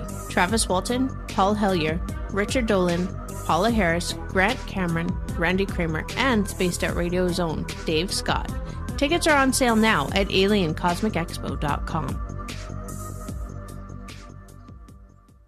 Did you know Spaced Out Radio runs 7 days a week? Hi there, this is Tessa Nicole Thomas, and I'm here to take you on a paranormal journey each Saturday and Sunday night. Why change the station when you have it all right here? Together, we'll hang out and share some strange and scary stories. And don't forget, we have Psychic Sundays as well, so come tune in Spaced Out Weekend. We get going at 9 p.m. Pacific, midnight Eastern, only at spacedoutradio.com, where we own the night. A timepiece is a reflection of who you are, and what better way to show off the real you than with an Escape watch? Escape is a lifestyle brand accessorizing your days and nights. Choose to escape and create the life of discovery that you deserve. Dream, play, unite with your own personalized Escape watch. Head to escapewatches.com. There is no time like the present to enjoy your escape. Use promo code SMF2017 for your 20% discount today. Heading to Vancouver and looking for a night on the town? The Moose Vancouver is the bar that never stops rocking until 2 a.m. every night. The Moose has great food with everything on the menu from $6.95 to $8.95. Fantastic, vibrant staff and rock and roll that will bring you back to when the music was real, the hair was long, and the guitars were rockin'. Get your party on at the Moose Vancouver, the official party bar of Spaced Out Radio. Every night on Spaced Out Radio, we have places for you to hang out. Hi, this is Carl. Join our SOR Space Travelers group on Facebook for live chat. On Twitter, using hashtag Spaced Out Radio. You can also join us in our Spreaker chat room. Check us out on Instagram at Dave Scott SOR. All of our archives are free on YouTube at Spaced Out Radio. By the way, I'll be watching you at your window until you do. Bye! Are you intrigued by Paranormal Talk Radio? You'll love the new Paranormal Radio app from TalkStream Live. You'll find a great selection of talk shows covering UFOs, ghosts, strange phenomena, and much more. Download the Paranormal Radio app now and start listening to the very best in paranormal talk entertainment, including the network you're listening to right now, the Paranormal Radio app, free in Google Play and the iOS App Store. So, you love talk radio? Then you'll love TalkStreamLive.com. TalkStream Live is always on, 24/7, with the best streaming talk shows. Find your favorite talkers and discover some new ones. It's free, readily available online or on mobile with any smartphone or tablet. Finding your favorite talk shows all in one place has gotten a whole lot easier. Just go to TalkStreamLive.com. Be sure to download the free apps from Google Play or the iTunes App Store. Are you tired of being blocked, shadow banned, or placed in jail for simply posting your thoughts on social media? Social Media Freedom can take care of that for you. Social Media Freedom is the newest and one of the best free new apps that allows you the freedom to post what you want, when you want. It takes seconds to download from your app store. Come join the tribe at Social Media Freedom. It's time to set yourself free. Hello, this is your guitar man, Ron Bumblefoot Thal, and I have to tell you, I love the response I get for Little Brother is Watching from Spaced Out Radio fans. It's amazing how music can inspire and make people think deeper about what's going on in the supernatural world. You can head over to my website, bumblefoot.com, to check out my music, my guitar workshops, my touring, even check out some of the hot sauces that I'm working on. And make sure you keep on listening, because with Spaced Out Radio, you know Little Brother is watching. Looking for the stories of the strange and weird that you will find hard to find anywhere else? Check out the SOR Newswire on our website. Our writers, led by Captain Shirk, are scouring the world for the oddest and most bizarre stories we can find. Everything from weird crime to suspenseful and paranormal. We're working hard for you to bring you the most intriguing news of your day. Check out the SOR Newswire at spacedoutradio.com today. Come get spooked at the 4th Annual Forest Moon Paracon in Cedar Woolley, Washington, Saturday, September 28th. UFOs, ghosts, aliens, Bigfoot. Speakers include Mike Morin and Jason Jordan, R. Keith Andrews, and Dave Scott from Spaced Out Radio, and so much more. There will be workshops and a VIP roundtable. Get early bird tickets now at fmparacon.com.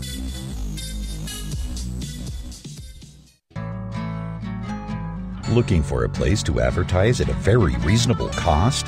Look no further than Spaced Out Radio. SpacedOutRadio.com has an advertising tab that you can click to check out our daily, weekly, and monthly packages to play on the radio, or our website including social media. From commercial spots to banners, we have it all. Check out our competitive pricing today.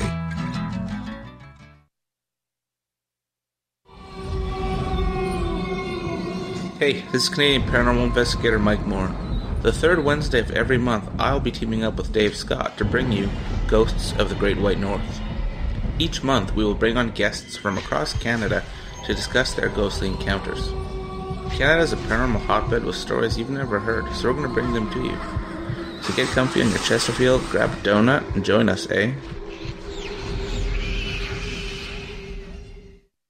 Coming soon to our website, spacedoutradio.com, is the SOR Space Travelers Club. For just $5 a month, you can get into a private area on our site where you can hang with other listeners in our chat room, post in our forum, and check out a bunch of exclusive content and store that won't be found anywhere else, including a nightly after-show party with Dave.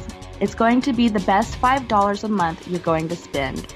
The SOR Space Travelers, only at spacedoutradio.com.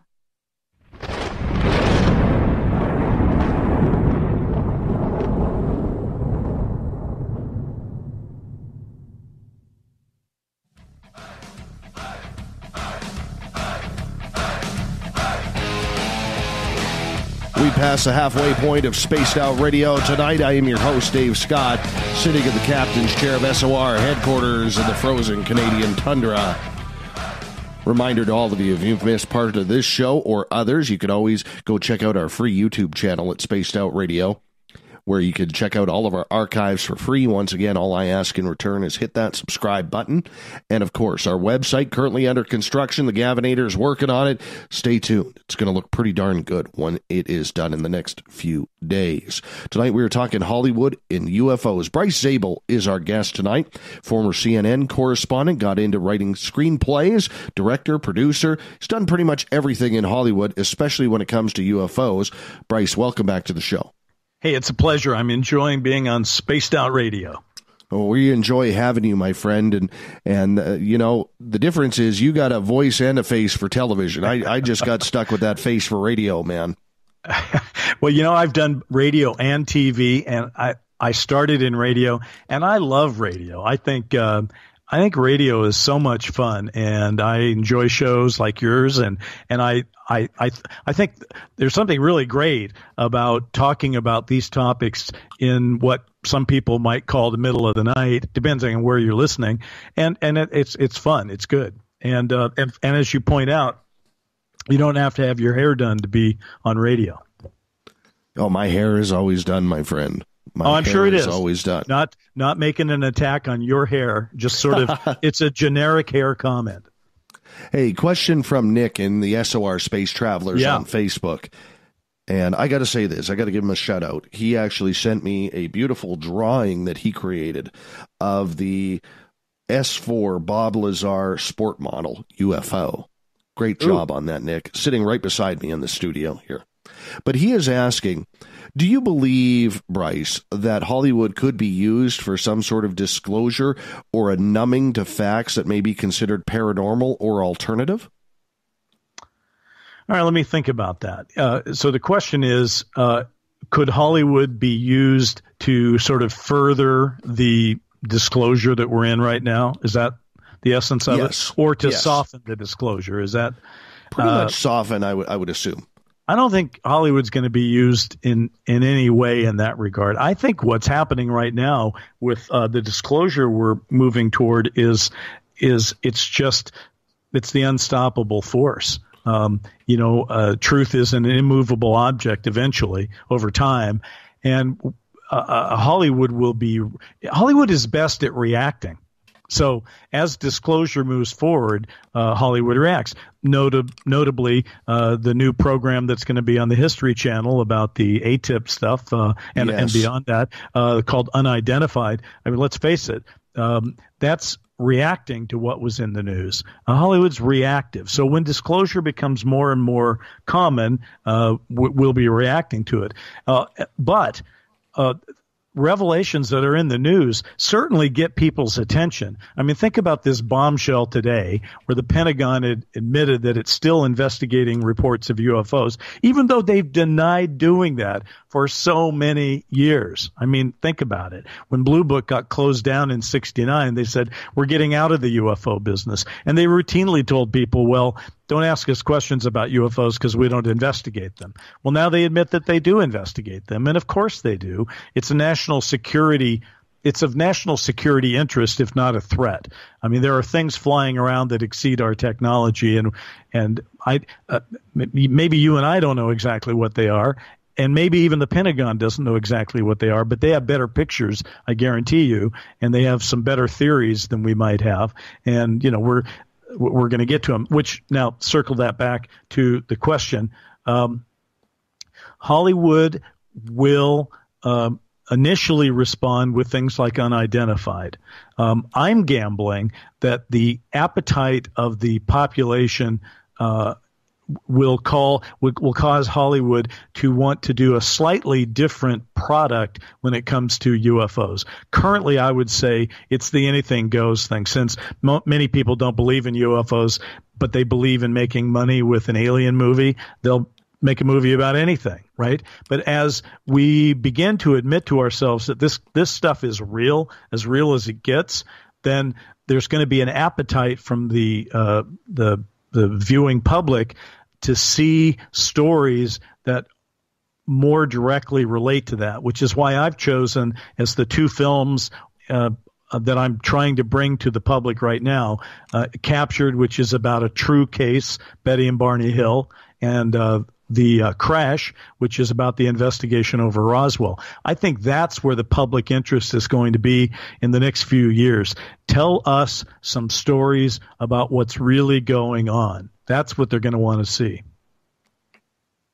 Very understandable. Is there a difference in the way Hollywood, like you mentioned, a lot of these guys don't care what kind of movie they make as long as they're making something, because that means there's a paycheck coming in, and in the end, that's what it's all about. It's a job for them. It's not about entertainment. It's about creating something that is going to be bought and make some money. Right. And I can fully understand that. I've been in that type of area, in a much different type of market and financing in my previous incarnation in life here just a couple of years ago. But regarding the fact that we see so much with paranormal, we see so much with UFOs, is there a difference in how they are making those films? Because I look at something like Paranormal Activity, which was, or even the Blair Witch Project, which were made very cheaply, that made millions upon millions of dollars, right? Because they scared people in some sort of reality. Is that the new way of making these type of movies or documentaries? There is a whole genre of awful, scary, violent films, and that's probably not going to go away.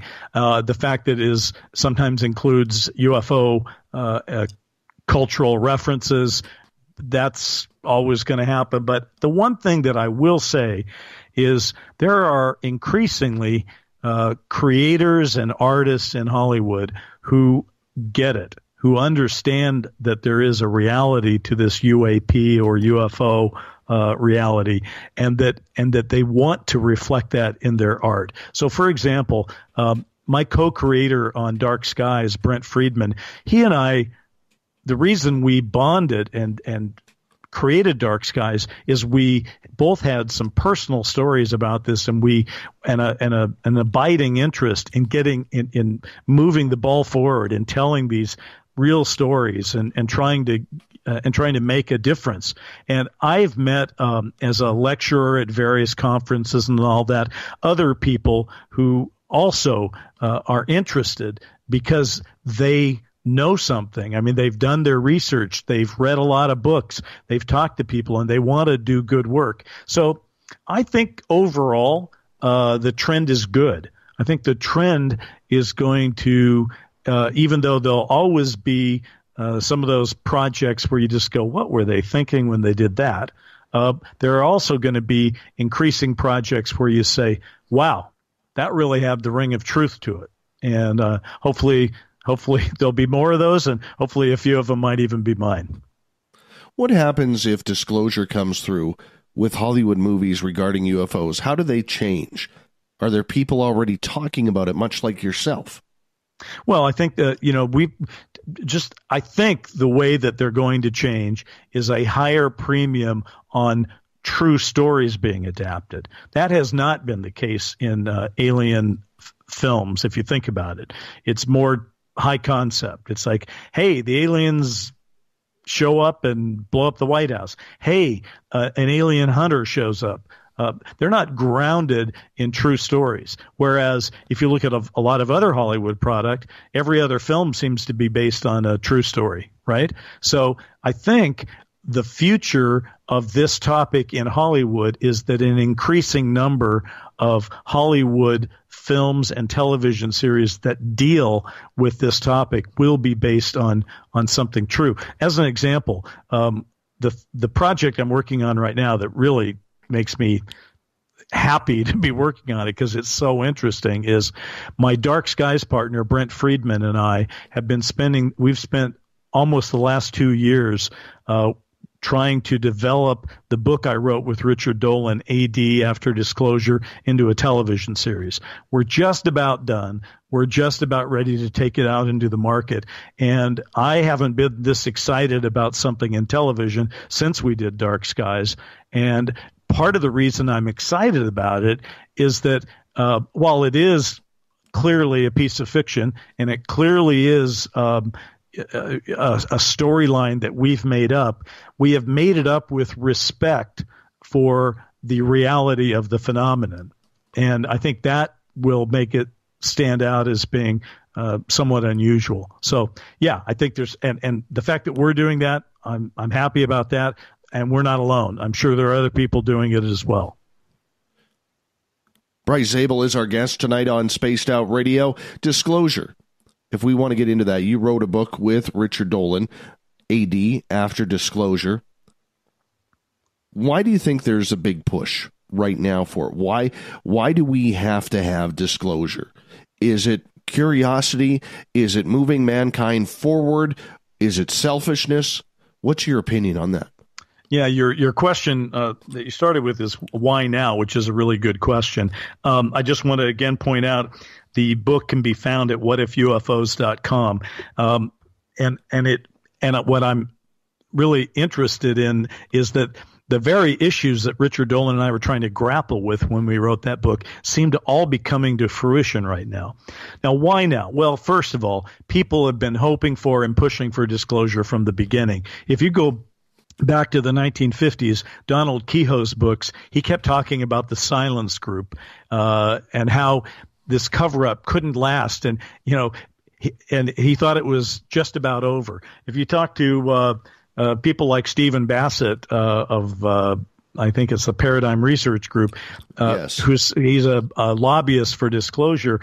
And Bassett has almost made a joke out of it. Every year he predicts that disclosure is going to happen in the next year, right? And on one level, it's funny. On the other level, eventually he's going to be right. Here's what I think. Disclosure is more likely today than ever before in our lives for a couple of reasons. The first is in the 1950s, we pretty much needed the government to disclose because they're the ones that had all the information. We live in a time where technology has allowed us to disclose many things to ourselves. And we are doing that rapidly. We have the ability to search the skies without the government. We have the ability to take pictures of our own and to do research and to collect data, and we're doing it. So in a way, the fact that we're getting down to it without the government helping us probably has their attention. The other reason I think it's happening and beginning now is the government probably, when it started this cover up in the around the time of the end of World War II, when they first started this deny and ridicule cover up, I bet that the early people there probably thought they might get away with it for 5 years or 10 years at the outside. And I think they'd be shocked. They're all dead now, but they'd be shocked if they knew that the cover up works so effectively. But what's happening right now is that we are growing beyond it. And I believe that the people who are managing this secret, they're not all bad people. They just have been given a very difficult situation. And I think that they would like this hot potato to get out in the open themselves. I do think that there are a couple of groups within those in the know, and there are many groups that don't even talk to themselves, I'm sure. But within the people in the know, I'm sure there are the hawks and the doves on the issue of disclosure. And I think the doves, if you will, the ones who are in favor of bringing the public into this in a more direct way, I think they're on the ascendancy, and that is good for us. And when I say good, I have to tell you, and to be completely honest, I don't know what is really going on. And I am not saying it's going to be a beautiful thing to hear what we know, but I still think the truth is better than the lie. And if there's a problem, I think we need to understand it, admit it, and try to deal with it. And there's no time like the present. So I think there are other people who sort of feel that way. It's very clear that some do, or else we wouldn't be getting the Pentagon admitting it's investigating UFOs. I think it's by degrees. This, again, is not going to be here's a gigabyte or a terabyte of UFO photos. People go crazy. It's not going to be that, but it is going to be a slower process. Like what we're experiencing now, where those videos were released. I mean, really, those videos were released? I mean, think about that. And now the Pentagon says it's investigating UFOs, and now the Navy says it's going to be telling its pilots to report what they see. These are big issues. These are big things, and they are inexorably going to bring us to a confrontation with this reality. If you start to say it's okay for Navy pilots to tell the truth, they're going to start telling the truth. And when they do, some of them are going to tell some stories that'll curl some hair. So I can't wait. Bring it on. The way I've always looked at disclosure, and I'm curious to get your point as we got about 5 minutes here to go before the break, I think that they have to really try and control the narrative, because there's a lot of stories out there that we don't know and that they probably do not want us to know. Yet former Nevada Senator Harry Reid is really acting that we don't know what it actually is. The government doesn't know what's going on. I don't know if that's just political jargon from so many years being in the Senate, or if that's truth. How do we even find out? I don't think that. Listen, I think Harry Reid is a hero right now. I mean, who would have thought Harry Reid would be on the cutting edge of telling the truth about UFOs? Having said that, though, I think it's probably true that Harry Reid has the same kind of suspicions you and I and your listeners might have, but he's a cautious man, or he wouldn't have gotten where he did in life, and he knows that there are things he can think that and suspect, and things that he knows, and he has picked the most effective way forward. But like, for example, he's a friend of George Knapp's, who we all know George Knapp from Coast to Coast, and also from breaking the stories about Area 51 and Bob Lazar. I mean, George Knapp is a terrific journalist, one of the best on this topic ever. And he's friends with Reid, and he has certainly told Harry Reid what he thinks, and Harry Reid has certainly read everything that George Knapp has done. And so I think Harry is more in the know. But to the heart of your question, there's obviously people that know more than the average guy. Okay. And while I think the ATIP program is fascinating and may be the way that the door gets open, I cannot believe that if Roswell was a true event, and whether you believe that or not, we all know that the ghost rockets were true, and we know that the Foo Fighters were true, and we know that there were hundreds, if not thousands, of sightings that are incontrovertible. We know that there's many of them with airliners and pilots and radar. There's such an amount of things that have happened that it would be absolutely irresponsible for people in a position to investigate it, not to investigate it. So the surprise isn't that they're investigating it. The surprise is only that they are admitting it. They have been investigating this since 1945 at the latest, or at the latest. And so you just have to ask yourself, if even a modest amount of money was being thrown at this investigation, and I submit it was not modest. It was probably in the black budget and probably totals in the billions. If you've spent billions of dollars studying UFOs over a 7-decade period, you know a thing or two. You don't necessarily know the truth. Maybe you do. But even if you don't, you know more than I know. I only know what I know from reading and talking to people. But people that have spent 70 years and billions of dollars know more. Well, there's the Robert Bigelow factor too. Yes. You know, and that can never be underestimated. That's for sure. There's so many good people that have been pushing on this topic, and look, we live in a time where presidents can be impeached, and that goes back to Clinton and Nixon. And we live in a time where presidential elections can be tied. We live in a time when, the rules are changing, and this is the time for UFO disclosure, and it seems to be happening. Now, the irony, of course, is that if Donald Trump wins his re-election campaign, that will mean Donald Trump will probably be the disclosure president, which is an irony. It's just an irony. History, we don't get to write history in that way, but I think the arc of disclosure is pushing for it to happen in the next few years. I say we will have a general agreement that UFOs are real, and we'll know a little bit officially about what we think we know about them within 5 years. It's going to be interesting to see where everything goes, because I think they know a lot more than what they're telling. I think Harry Reid knows a lot more. Area 51 knows a lot more. And there's a lot of secrets, even the ones we've never heard of. Yes, absolutely. That really need to be covered up, because there's potential of a lot of lawsuits out there. Well, if the government truly gets into it. But we can get into that. Let's get into that in the next half hour, because we only got you for 30 more minutes. Bryce Zabel is our guest tonight on Spaced Out Radio. Hollywood, UFOs, and disclosure. More coming up in hour 3.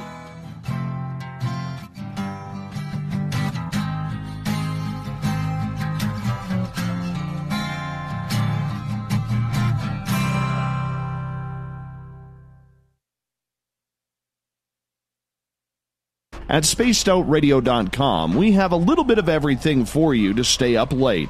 So while you're there, check out our SOR Newswire, where our team brings you stories of the weird and strange to the WTF from around the globe. News on Bigfoot, UFOs, paranormal, Darwinian-type crime tales.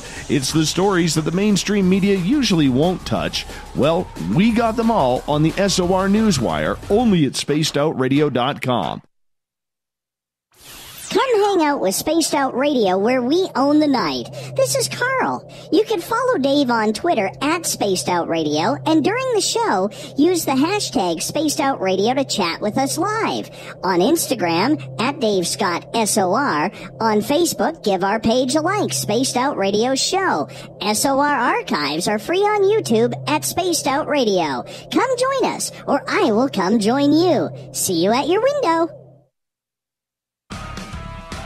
Get your horns up with me on Spaced Out Radio. This is Ron Bumblefoot Thal. Come tune in to SOR, where you can hear me rock out with Little Brother Is Watching, the official theme song of Spaced Out Radio. And then come on over to bumblefoot.com, where you can find out about my tour schedule, my music, and everything else. Bumblefoot.com keeps you up to date on what I'm doing and the best way to stay in touch with my music and music camps. Sign up for my newsletter at bumblefoot.com, and remember, Little Brother Is Watching.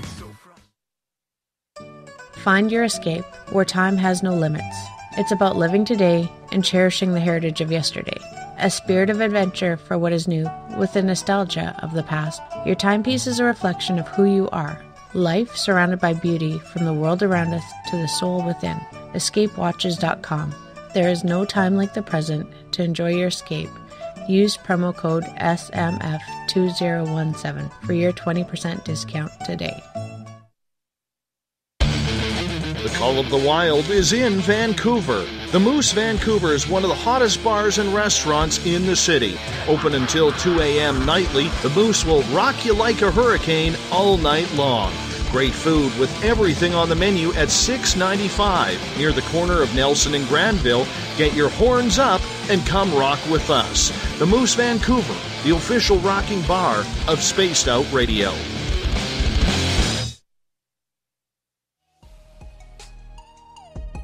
Canada's largest UFO conference is ready to roll in Toronto this September 21st and 22nd at the Alien Cosmic Expo. This year is about the experience. Listen to the stories of Dave Scott, Travis Walton, Paula Harris, Grant Cameron, Ryan Stacey, Richard Dolan, Leslie Mitchell-Clark, and more. Get your tickets now at aliencosmicexpo.com.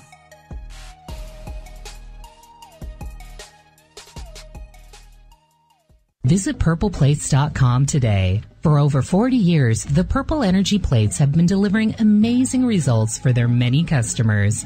Inspired by the great genius Nikola Tesla, the harmony, healing, and energetic effects of the plates have proven over and over to be beneficial and often miraculous to thousands of customers. Check their site for daily specials and choose from their many energy products. You won't be sorry. Visit them today at purpleplates.com. So, you love talk radio? Then you'll love TalkStreamLive.com. TalkStream Live is always on, 24/7, with the best streaming talk shows. Find your favorite talkers and discover some new ones. It's free, readily available online or on mobile with any smartphone or tablet. Finding your favorite talk shows all in one place has gotten a whole lot easier. Just go to TalkStreamLive.com. Be sure to download the free apps from Google Play or the iTunes App Store. From the mile-high mountains of Colorado to all of you around the world, this is Tessa Nicole Thomas, and I invite you to stick around SpacedOutRadio.com for Saturday and Sunday nights where I host Spaced Out Weekend. Let me take you on a wild ride of weird and strange topics, from ghosts and ETs to remote viewing, psychic phenomena, and so much more. We get going at 9 p.m. Pacific, midnight Eastern Time on Spaced Out Weekend, where we own the night. The freedom to post what you want, when you want. That's the social media freedom you need. Social Media Freedom is the free app in your app store. No need to worry about going to jail or being shadow banned any longer. It's the freedom to say what you feel. The freedom to know Big Brother isn't watching. It's the way social media is supposed to be. Social Media Freedom. It's time to set yourself free. Download from your app store today. We are getting ready to relaunch the SOR Space Travelers Club at spacedoutradio.com. For $5 a month, you can join us for a plethora of features found nowhere else. Hang out in a private chat room during the show and after party. You can check out some exclusive content and a store specifically for you, as well as a private listener forum where you can post your thoughts, stories, and pictures. The SOR Space Travelers Club, coming soon to spacedoutradio.com. Come get spooked at the 4th Annual Forest Moon Paracon in Cedar-Woolley, Washington, Saturday, September 28th. UFOs, ghosts, aliens, Bigfoot. Speakers include Mike Morin and Jason Jordan, R. Keith Andrews, and Dave Scott from Spaced Out Radio, and so much more. There will be workshops and a VIP roundtable. Get early bird tickets now at fmparacon.com. You know, it's hard being the bad man of ufology, but that's just the way that I like it. This is Chris George Zuger, and I'll be hanging out with Dave Scott and SOR scientist Chris Cogswell for Reality Paranormal, the second Wednesday of every month. And our job is to break it down and come to conclusions as to what is really going on in the supernatural world. I'd love for you to join us right here on Spaced Out Radio. You hear footsteps in the empty room above you. A rocking chair begins rocking by itself. Don't be afraid of the things that go bump in the night.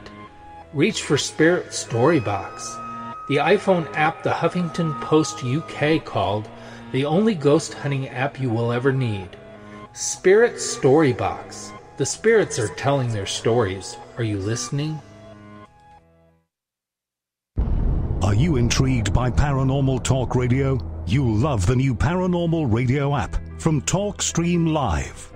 You'll find a great selection of talk shows covering UFOs, ghosts, strange phenomena, and much more. Download the Paranormal Radio app now and start listening to the very best in paranormal talk entertainment, including the network you're listening to right now, the Paranormal Radio app, free in Google Play and the iOS App Store.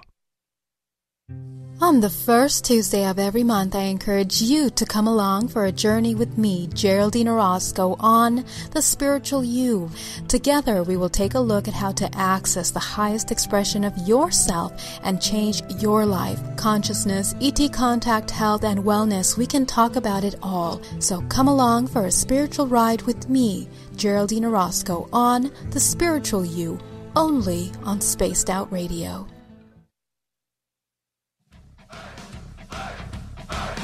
Would you like to connect with us? Head to spacedoutradio.com for all your latest show info. Now, back to Dave Scott and SOR. Welcome back to the third and final hour of Spaced Out Radio. Tonight, I am your host, Dave Scott. Great to have you with us. Tomorrow night on the show, we get into super soldiers, UFOs, how do they tie together? Lorian Fenton will be our guest, 9:06 Pacific, 12:06 a.m. Eastern at spacedoutradio.com. Hi to everyone listening in on KDUN AM 1030 in Reedsport, Oregon, KDNF AM 1560 in Dangerfield, Texas, KZFX 93.7 FM in Ridgecrest, California, UPRN 107.7 FM in New Orleans, and on the digital side, we have Revolution Radio and Deep Talk Radio. Good to have you with us. Don't forget, you can check out all of our archives for free at youtube.com/Spaced Out Radio. Just do me the favor, hit that subscribe button. The Desert Clam has set the password for tonight in the SOR Space Travelers Club. Frondure. Frondure is your password.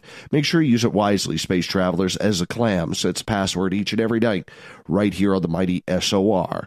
Our website currently under construction. It is spacedoutradio.com, but don't worry, very, very soon the Gavinator is going to fire up our brand new site.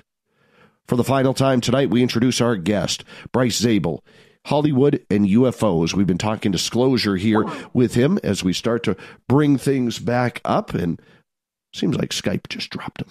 We're going to bring him back. We're going to get him going here. Of course, right when we're about to bring him on the air. Right when we're about to bring him on the air, that's when all of a sudden things kind of go a little dead. Geez, I hope his signal didn't pass away. No. Let's try this. We'll try his phone. See how that works.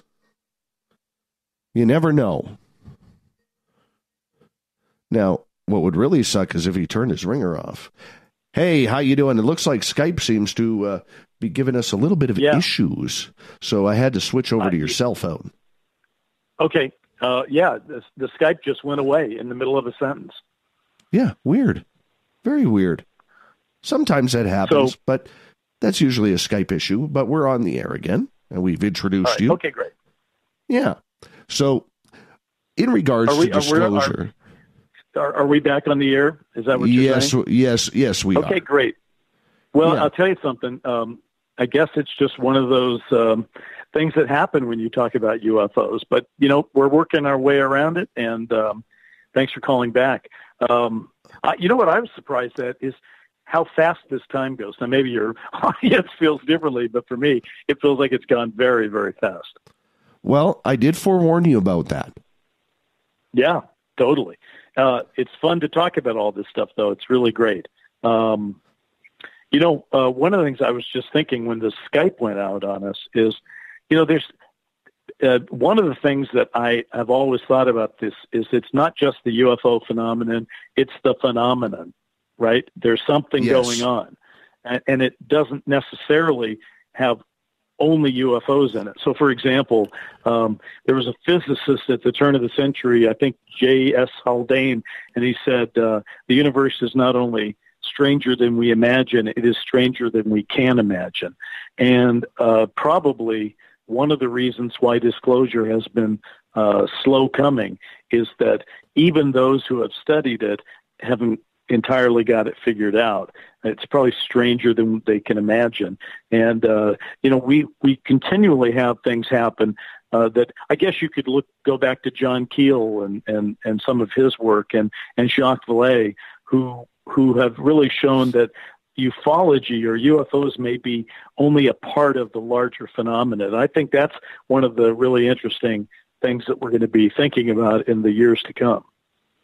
Do you think the more we move closer to disclosure, the more we're also going to see disclosure on some of these other paranormal type creatures or spirits?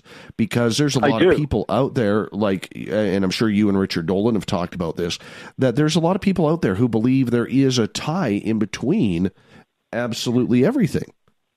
I think that there is a tie between things, and someone who knows that very well is our friend George Knapp, who not only has he done the work on UFOs with Area 51 and the like, but he's also been out at Skinwalker Ranch, which is not a UFO hotspot, but a paranormal hotspot. Let me give you a couple of examples of where I just think that there are strange things that we all experience. So I'll tell you a couple that happened to me, but I bet your listeners all have a couple that have happened to them. When Richard Dolan and I were working on 80 after disclosure, we don't live in the same town, so we would always talk to each other. And we talked one night, and we were sort of outlining the book.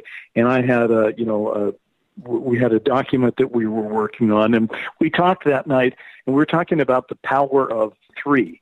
I won't go into all the reasons why, but just that three seemed to be a number that was of interest. And we were, we just did a little sidebar, talked about that, hung up the phone. I went to bed. I got up the next morning. I opened that file up to work on that document. And there in the middle of that file were 3 lines full of threes, as if I held down the 3 key on my computer. And I didn't put them there. And he didn't put them there. So how did they get there? I don't know. It's the kind of thing that when it happened, I freaked out, and then I forgot about it. And I'm sure that happens a lot. Let me give you another one. We're talking about John Keel, and he was the man who wrote the Mothman Prophecy, and I'm listening to one of his other great books, Operation Trojan Horse, right now. Brent Friedman, my co-creator on Dark Skies, turned me on to Keel. He said, you really should read this Mothman Prophecy book. So I did. And it was sitting in the back seat of my car, and I was coming out of a movie with my young son. It was late at night. It was in a dark parking lot. And a guy in a long trench coat kind of affair is walking toward us in the parking lot. And I thought, oh, that's very strange. So I kind of moved to hustle my son into the car and to get away from this guy. And he walked toward us and he passed us. And as he passed us, he was holding a copy of the Mothman Prophecies. Now, how does that stuff happen? I don't know. Are these kind of things part of it? This synchronicity? Is it remote viewing and synchronicity and UFOs and ultra-terrestrials. And, I mean, what's going on? I don't know. But I know that it's more complex than we think it is.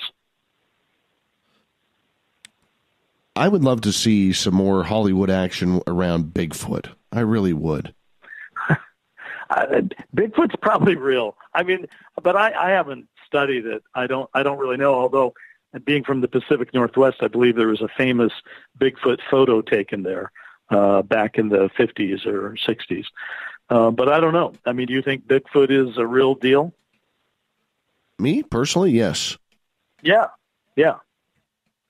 And where do you think where are these Bigfoot?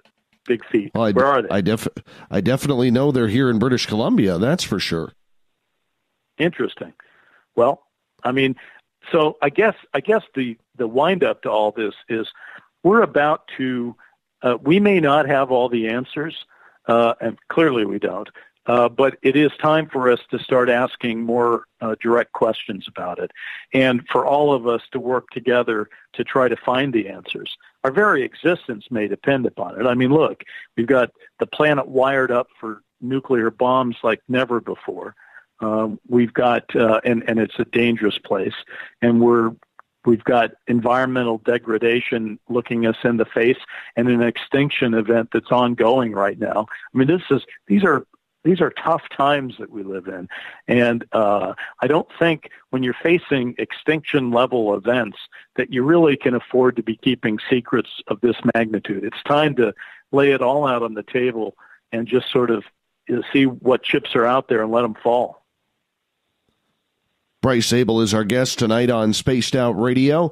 Hollywood and UFOs is the topic. Now, when it comes to the entire disclosure process, and we talked a little bit right before the break about Harry Reid and what he knows or may not know in regards to this phenomena, what do you think is the biggest detriment to disclosure that could happen if the public were to find out about it?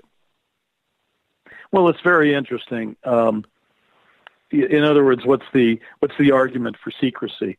One of the things that we did with Dark Skies, the TV series, is to turn it into kind of a tone poem on the topic of disclosure. We had an older man who was running, played by J.T. Walsh, who was running Majestic 12, and a younger man played by Eric Close, who was the new guy being brought in. And Eric, the young character, believed that the people have a right to know, and the older man believed the people can't handle the truth. And essentially, they represented the two polarities of disclosure. And it's a fair argument. It's a fair case to be made. I mean, obviously, when the first people were faced with Roswell and Foo Fighters and ghost rockets, etc., they had very fresh in their memories not only World War II, but also Orson Welles' 1938 War of the Worlds panic. And so there's the argument that has historically been the one that I'm sure has won the day in government and military circles has been the people can't handle the truth. If we let this cat out of the bag, it's going to be just chaos, and it'll be chaos that affects the economy, and we can't afford that. So I understand that. But on the basic level of can the people handle the truth, well, I guess it would be a greater shock to be thinking about aliens on Earth in the 1940s. It's not that big of a shock today. I think we can handle the truth, and maybe and if it's possible, we must handle the truth because the alternative is to be lied to. And I do think it's going to be a bumpy ride. I mean, the way I always explain it when I talk to people about my feelings on this is, if you remember Dr. Strangelove, there's a character named General Buck Turgidson, and he's talking about nuclear war, but it applies to disclosure. He says to the president that if a nuclear war happens, he says, I ain't saying we're not going to get our hair mussed, okay? And that's kind of how I look at it. It's like, I know it's going to be messy. If you just lay out for the entire world that UFOs are real and we've been studying them, and we don't know what they are, that's pretty profound, because not only does it mean that your military is incapable of keeping you protected, which is its number one job, but it also means that the government has been lying to the people for 70 years. Well, lying to the people didn't help very much. We lost a lot of trust in our government when it lied to us about Vietnam, and then it lied to us about Watergate, and a lot of trust was lost. Well, multiply that by 10 for disclosure. And the only way that it's going to pan out is if the people at the end of the day are able to look at what the reality seems to be and say, I don't blame them, I would have done the same thing. And you and I can't know if that's going to be the case until it actually happens. See, I like a lot of the what-if questions. What if Eisenhower did trade humans for technology? What if there was that meeting at Holloman Air Force Base? What if there was admittance to back engineering craft at Area 51? There's all these what-ifs that are out there that I think are so intriguing that even if one of them is true, it could open up an entire Pandora's box, both economically and politically. Of course, but what we need to know is which ones of those what-ifs are true. And somebody knows that. They may not know the ultimate answer, but they do know which of those what-ifs you've posited. I'm endlessly fascinated by what-ifs. If you think about it, the AD book is a what-if. What if we tell ourselves the truth about UFOs, which is why, as I say, it's whatifufos.com if people want to look at that. And in fact, to be honest with you, I've spent one of my non-UFO passions is telling what-if stories. And I've just written a couple of books that are what-ifs that both won the Sidewise Award for Alternate History. And I'm very proud of them. One of them was called Surrounded by Enemies, What If Kennedy Survived Dallas? And the latest one is called Once There Was a Way, What If the Beatles Stayed Together? And those are what-ifs. And I just enjoy taking history and asking myself, well, what would have happened if we went this way? And on the UFO topic, let's face it, currently it is a giant, multitudinous what if, because we don't have enough facts. Now, as we get some facts, and we will over the next few years, the first thing we're going to get is the modern day facts. We're going to literally see in real time that we're starting to investigate UFOs in a little more official way. But that's going to open the door up to these what-ifs you're talking about, because once it's okay for reporters to talk about UFOs and their assignment editors aren't shutting them down, then reporters are going to start the same what-ifs that you're asking. They're going to say, there have been rumors about Eisenhower. Did that happen? They're going to say, was Roswell real? What did you do with the wreckage? Where are the bodies? Can we see them? I mean, just imagine. And we talked about it before the last break. There are so many unforeseen things that are going to happen in a post-disclosure environment. One of what Richard and I tried to do in AD After Disclosure is to try to think about some of those. Here's a good one for you. What about all the airline pilots who saw something and then saw their careers hurt because they tried to report it? Well, they're going to file lawsuits. What about abductees filing a class action suit against the government because the government knew UFOs were real and wasn't doing anything to help them? I mean, there are things you just can't even quite imagine. And what I find endlessly fascinating about disclosure as it's going to come to us in the next decade is it will transform everything. It is the most transformational act in world history. It will change the military. It will change the government, education, science, laws, what laws we have, how we even think of ourselves in the universe. Everything's going to be different. We said when 9/11 happened that everything changed, and then we realized, actually, no, a lot of things just stayed the same. But disclosure will not be like that. Disclosure will be that event where everything changes, which is why we tried to phrase AD as a transformational title. to go from before confirmation BC to after disclosure AD. We think it's just as important as the biblical transition that led to our calendar. This one's going to be that big and maybe even bigger. I really do believe that as well. And, there's a lot to lose. There's, the question about religion. There is the question about lawsuits, as we just brought up. What is the reality? What is mankind's reality? What answers are they holding back? And if we're not thinking about those questions, or even the mainstream media isn't thinking about those questions, it's going to be a major, major parade to the political offices for everybody with a camera or recorder trying to figure out what is going on.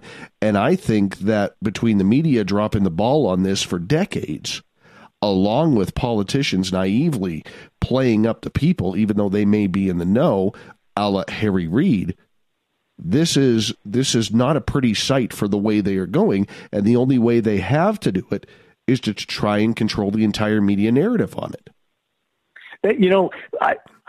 I hear you, and I understand that. But media narratives can be controlled. We've seen that happen. I'm not saying that doesn't happen, but some media narratives get overwhelmed and take on their own force. And I think that's what's going to happen here.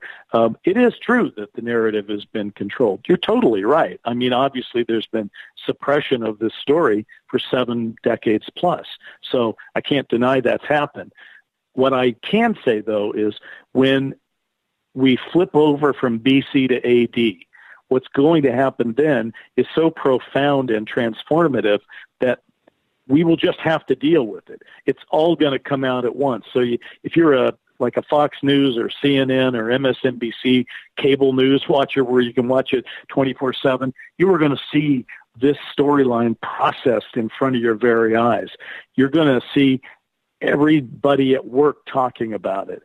And so the media narrative, it will not be a top-down imposition. What's going to happen at that point then is the media is going to go from being these gatekeepers that have kept us from talking about this to being the cheerleaders for talking about it. Because as a recovering journalist, I have to say it's the media story around. It's just, I mean, look, we just killed 2.5 hours talking about it, and we could go another 15 if we had to.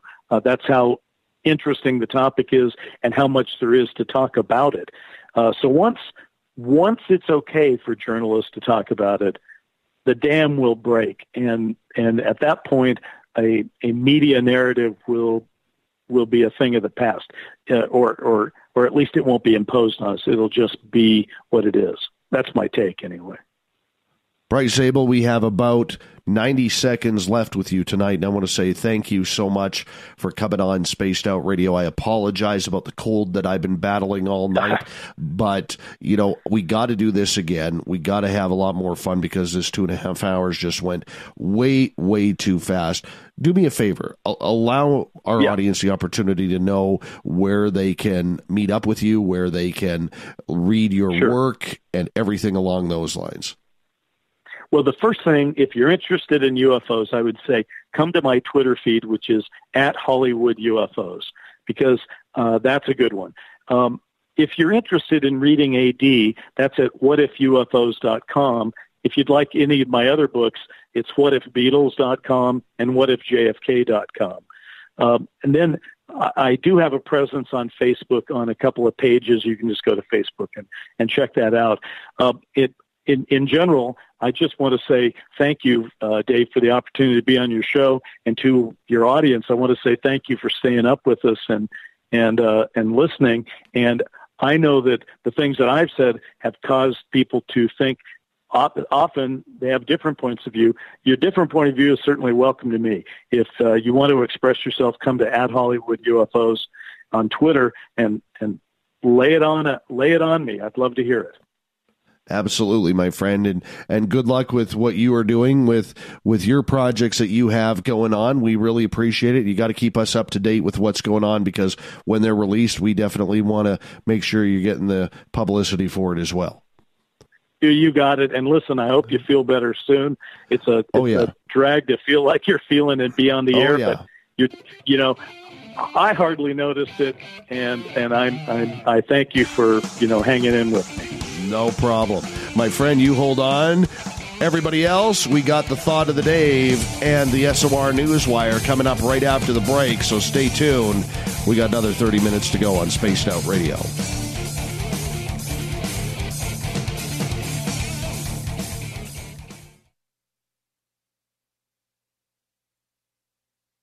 Coming soon to our website, spacedoutradio.com, is the SOR Space Travelers Club. For just $5 a month, you can get into a private area on our site where you can hang with other listeners in our chat room, post in our forum, and check out a bunch of exclusive content and store that won't be found anywhere else, including a nightly after-show party with Dave.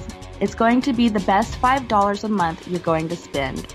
The SOR Space Travelers, only at spacedoutradio.com. Visit purpleplates.com today. For over 40 years, the Purple Energy Plates have been delivering amazing results for their many customers. Inspired by the great genius Nikola Tesla, the harmony, healing, and energetic effects of the plates have proven over and over to be beneficial and often miraculous to thousands of customers. Check their site for daily specials and choose from their many energy products. You won't be sorry. Visit them today at purpleplates.com.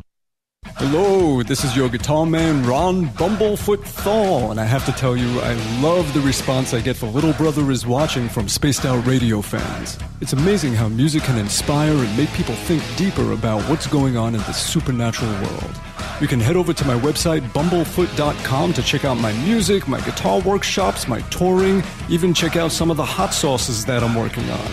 And make sure you keep on listening, because with Spaced Out Radio, you know Little Brother is watching.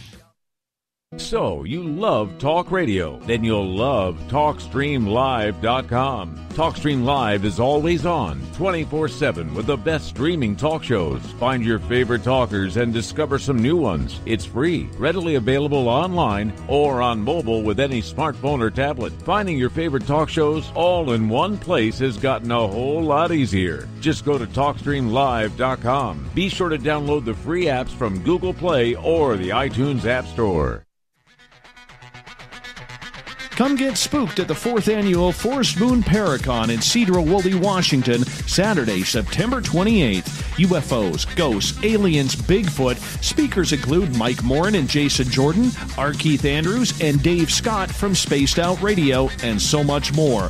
There will be workshops and a VIP roundtable. Get early bird tickets now at fmparacon.com. A timepiece is a reflection of who you are, and what better way to show off the real you than with an Escape watch? Escape is a lifestyle brand accessorizing your days and nights. Choose to escape and create the life of discovery that you deserve. Dream, play, unite with your own personalized Escape watch. Head to escapewatches.com. There is no time like the present to enjoy your escape. Use promo code SMF2017 for your 20% discount today. Heading to Vancouver and looking for a night on the town? The Moose Vancouver is the bar that never stops rocking until 2 a.m. every night. The Moose has great food with everything on the menu from $6.95 to $8.95. Fantastic, vibrant staff and rock and roll that will bring you back to when the music was real, the hair was long, and the guitars were rocking. Get your party on at the Moose Vancouver, the official party bar of Spaced Out Radio. Coming up this September 21st and 22nd, all UFO eyes will be focused on Toronto for the 4th Annual Alien Cosmic Expo. Come listen to some of the biggest names and experiencers in ufology. Travis Walton, Paul Hellyer, Richard Dolan, Paula Harris, Grant Cameron, Randy Kramer, and Spaced Out Radio's own Dave Scott. Tickets are on sale now at aliencosmicexpo.com.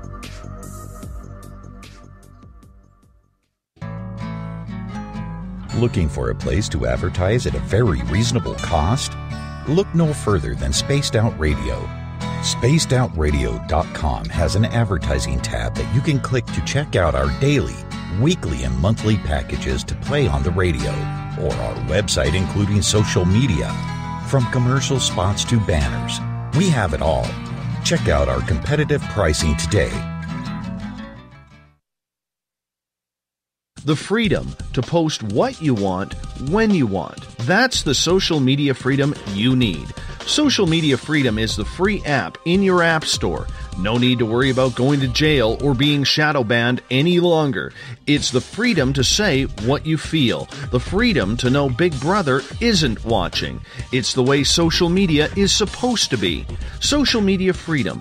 It's time to set yourself free. Download from your app store today. Every night on Spaced Out Radio, we have places for you to hang out. Hi, this is Carl. Join our SOR Space Travelers group on Facebook for live chat. On Twitter, using hashtag Spaced Out Radio. You can also join us in our Spreaker chat room. Check us out on Instagram at Dave Scott SOR. All of our archives are free on YouTube at Spaced Out Radio. By the way, I'll be watching you at your window until you do. Bye! Did you know Spaced Out Radio runs 7 days a week? Hi there, this is Tessa Nicole Thomas, and I'm here to take you on a paranormal journey each Saturday and Sunday night. Why change the station when you have it all right here? Together, we'll hang out and share some strange and scary stories. And don't forget, we have Psychic Sundays as well, so come tune in Spaced Out Weekend. We get going at 9 p.m. Pacific, midnight Eastern, only at spacedoutradio.com, where we own the night. Looking for the stories of the strange and weird that you will find hard to find anywhere else? Check out the SOR Newswire on our website. Our writers, led by Captain Shirk, are scouring the world for the oddest and most bizarre stories we can find. Everything from weird crime to suspenseful and paranormal. We're working hard for you to bring you the most intriguing news of your day. Check out the SOR Newswire at spacedoutradio.com today. Are you intrigued by Paranormal Talk Radio? You'll love the new Paranormal Radio app from TalkStream Live. You'll find a great selection of talk shows covering UFOs, ghosts, strange phenomena, and much more. Download the Paranormal Radio app now and start listening to the very best in paranormal talk entertainment, including the network you're listening to right now, the Paranormal Radio app, free in Google Play and the iOS App Store.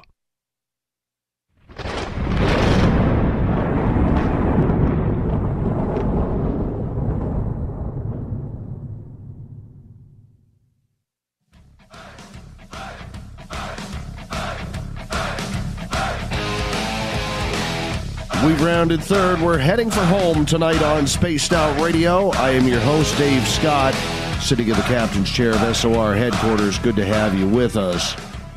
Reminder, all of our archives are free for you at our YouTube channel, youtube.com/Spaced Out Radio. You could go check out any archive show that we have. It's right there. The only thing I ask for in return is you hit that subscribe button. And, of course, our website, spacedoutradio.com. We are currently building a brand new site, so make sure you check it on out. It'll be up and running in the next short while. Let's get to the news of the day.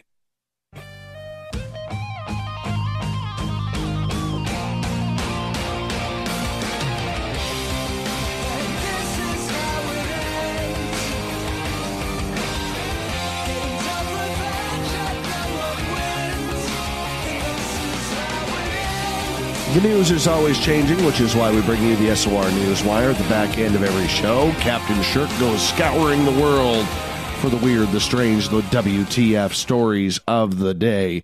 And we're starting off in Washington State, where government has signed a bill into law that will officially allow composting of human bodies as an alternative to burials and cremations. Yeah, we talked about this a couple of weeks ago that it was brought forward, but it was signed into law today by Governor Jay Inslee. The Evergreen State first to approve this measure after an earlier trial study that involved 6 backers who agreed to the organic reduction. The results were positive, and the soil smelled like soil and nothing else. Troy Hoddle, fellow at the United States Environmental Protection Agency, said earlier this year that the method is as close to the natural process of decomposition as you'd assume a body would undergo before we had an industrialized society. Yes, Apparently, it's all about natural organic reduction. No idea if this includes vegans. The body is mixed with substances like wood chips into about 2 wheelbarrows worth of soil in a span of several weeks. Loved ones are allowed to keep the soil to spread, just as they might spread the ashes of someone who has been cremated, or even use it to plant vegetables or a tree. I'm sorry. I am not using grandpa, grandma, mom, dad, sister, brother, dog to be planting vegetables in. I'm just not. And if you are, that's kind of like 100 on the gross meter.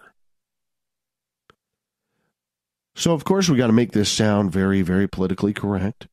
Nora Mencken, it gives meaning and use to what happens to our bodies after death. People who should be pissed off are the funeral parlors. Seriously. The average funeral is like 10, 12 grand. And you have no choice but to pay it. This, turn yourself into topsoil, only $5,500. Yeah. So apparently this law officially takes effect on May 1st, 2020. And it had bipartisan support in the state Senate and House of Representatives in Washington state. Growing some tomatoes in grandma. Think about that for a second. It's gross. Speaking of gross, you know there's bugs on your face? All right. There's like these tick-like arachnids, also known as face bites, in the genus Demodex. And according to a skin-tingling new video created in San Francisco, they live a peaceful life buried in the facial pores of most human adults. The mites are not found in babies, though are thought to be transmitted through motherly contact. These little creepy crawlies are 8-legged, mostly transparent, microscopic in size, about 0.01 inches apiece. They live near the roots of facial hair follicles on both men and women, hidden inside your pores. Oh my gosh, I got a beard. How many do I have? Well, apparently, the waxy oil on your face excretes these things to keep it hydrated. And this is what these little mites feed off of. They're good bugs. You should probably name them. There's literally a nightly party on your face. They're creeping, crawling all over, eating all the dead skin and everything else that's jumping into your pores. Where were they when I was a pizza face acne kid when I was a teenager? Could have used the help then, there mites. But, according to this, each mite can live for about 2 weeks.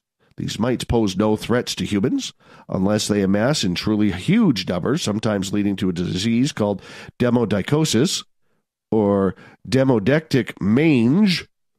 In humans, demodicosis can cause a red or white sheen to form on the skin, and it is often associated with a decline in the immune system response. So yeah, you got bugs on your face. Doesn't matter how much you wash them. They're sitting in your pores. It's like having pets. Your own personal close-up pets. Speaking of pets, a donut-loving bear whose life was spared by New Hampshire Governor Chris Sununu 2 years ago has made an incredible journey home after being relocated last June. Dubbed Mink the Bear, the animal was recently spotted on her home turf of Hanover near Dartmouth College after she traveled thousands of miles in an epic journey back from near the Canadian border. The state's Fish and Game Department had decided to euthanize the female black bear and 3 of her offspring in 2017 after repeated problems with them feeding on trash and bird feeders, culminated with 2 of the bears entering a home in Hanover. But a public outcry, Republican Governor Sununu instead ordered the animals relocated. The 3 yearlings were moved that year. One of them was killed by a hunter in Quebec. Within a few weeks, the mother bear, dubbed Mink by locals, left town to mate and wasn't captured until last year after she returned with 4 new cubs. She was tagged, fitted, and collared, moved about 120 miles north to a sparsely populated location near the Canadian border. Well, last week, she came home. Yeah, the bear came back the very next year. They thought she was a goner, but the bear came back. Apparently, they absolutely love the fact that she's back. One elderly man was so excited, he fed her a maple glazed donuts. Maple glazed donuts are good. Must really like the bear. Other residents, however, were less than enamored, prompting officials to remove her from the area once again. Mink is now something of a social media celebrity. Can someone just set up a GoFundMe page for this bear so she could be fed maple donuts daily? According to Brian Wolf. This is kind of fun. Hey, that's her town. That's her area. Of course she's going to head back. That's what bears do. You're kind of in their area. Now, apparently, New Hampshire has a bear population of over 5,000 of the animals. While this particular bear has developed some notoriety, it is only one of hundreds the department deals with every year in the state. Black bears. Who figured? I'm still waiting for a black bear to show its nose right at SOR Studios here. That would scare the bejesus out of me. Really would. All right, let's move on. Big story out of the Pentagon today. Sure you heard it. If you haven't, here it is. The words that ufologists and experiencers have been waiting for years finally came.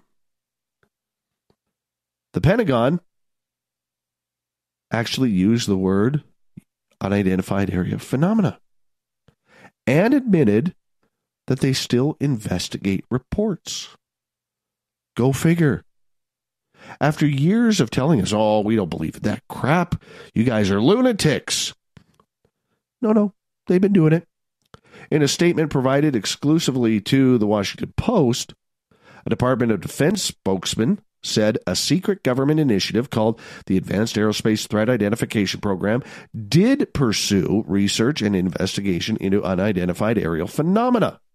And while the DoD says it shut down the ATIP program in 2012, spokesman Christopher Sherwood acknowledged that the department still investigates claimed sightings of alien spacecraft.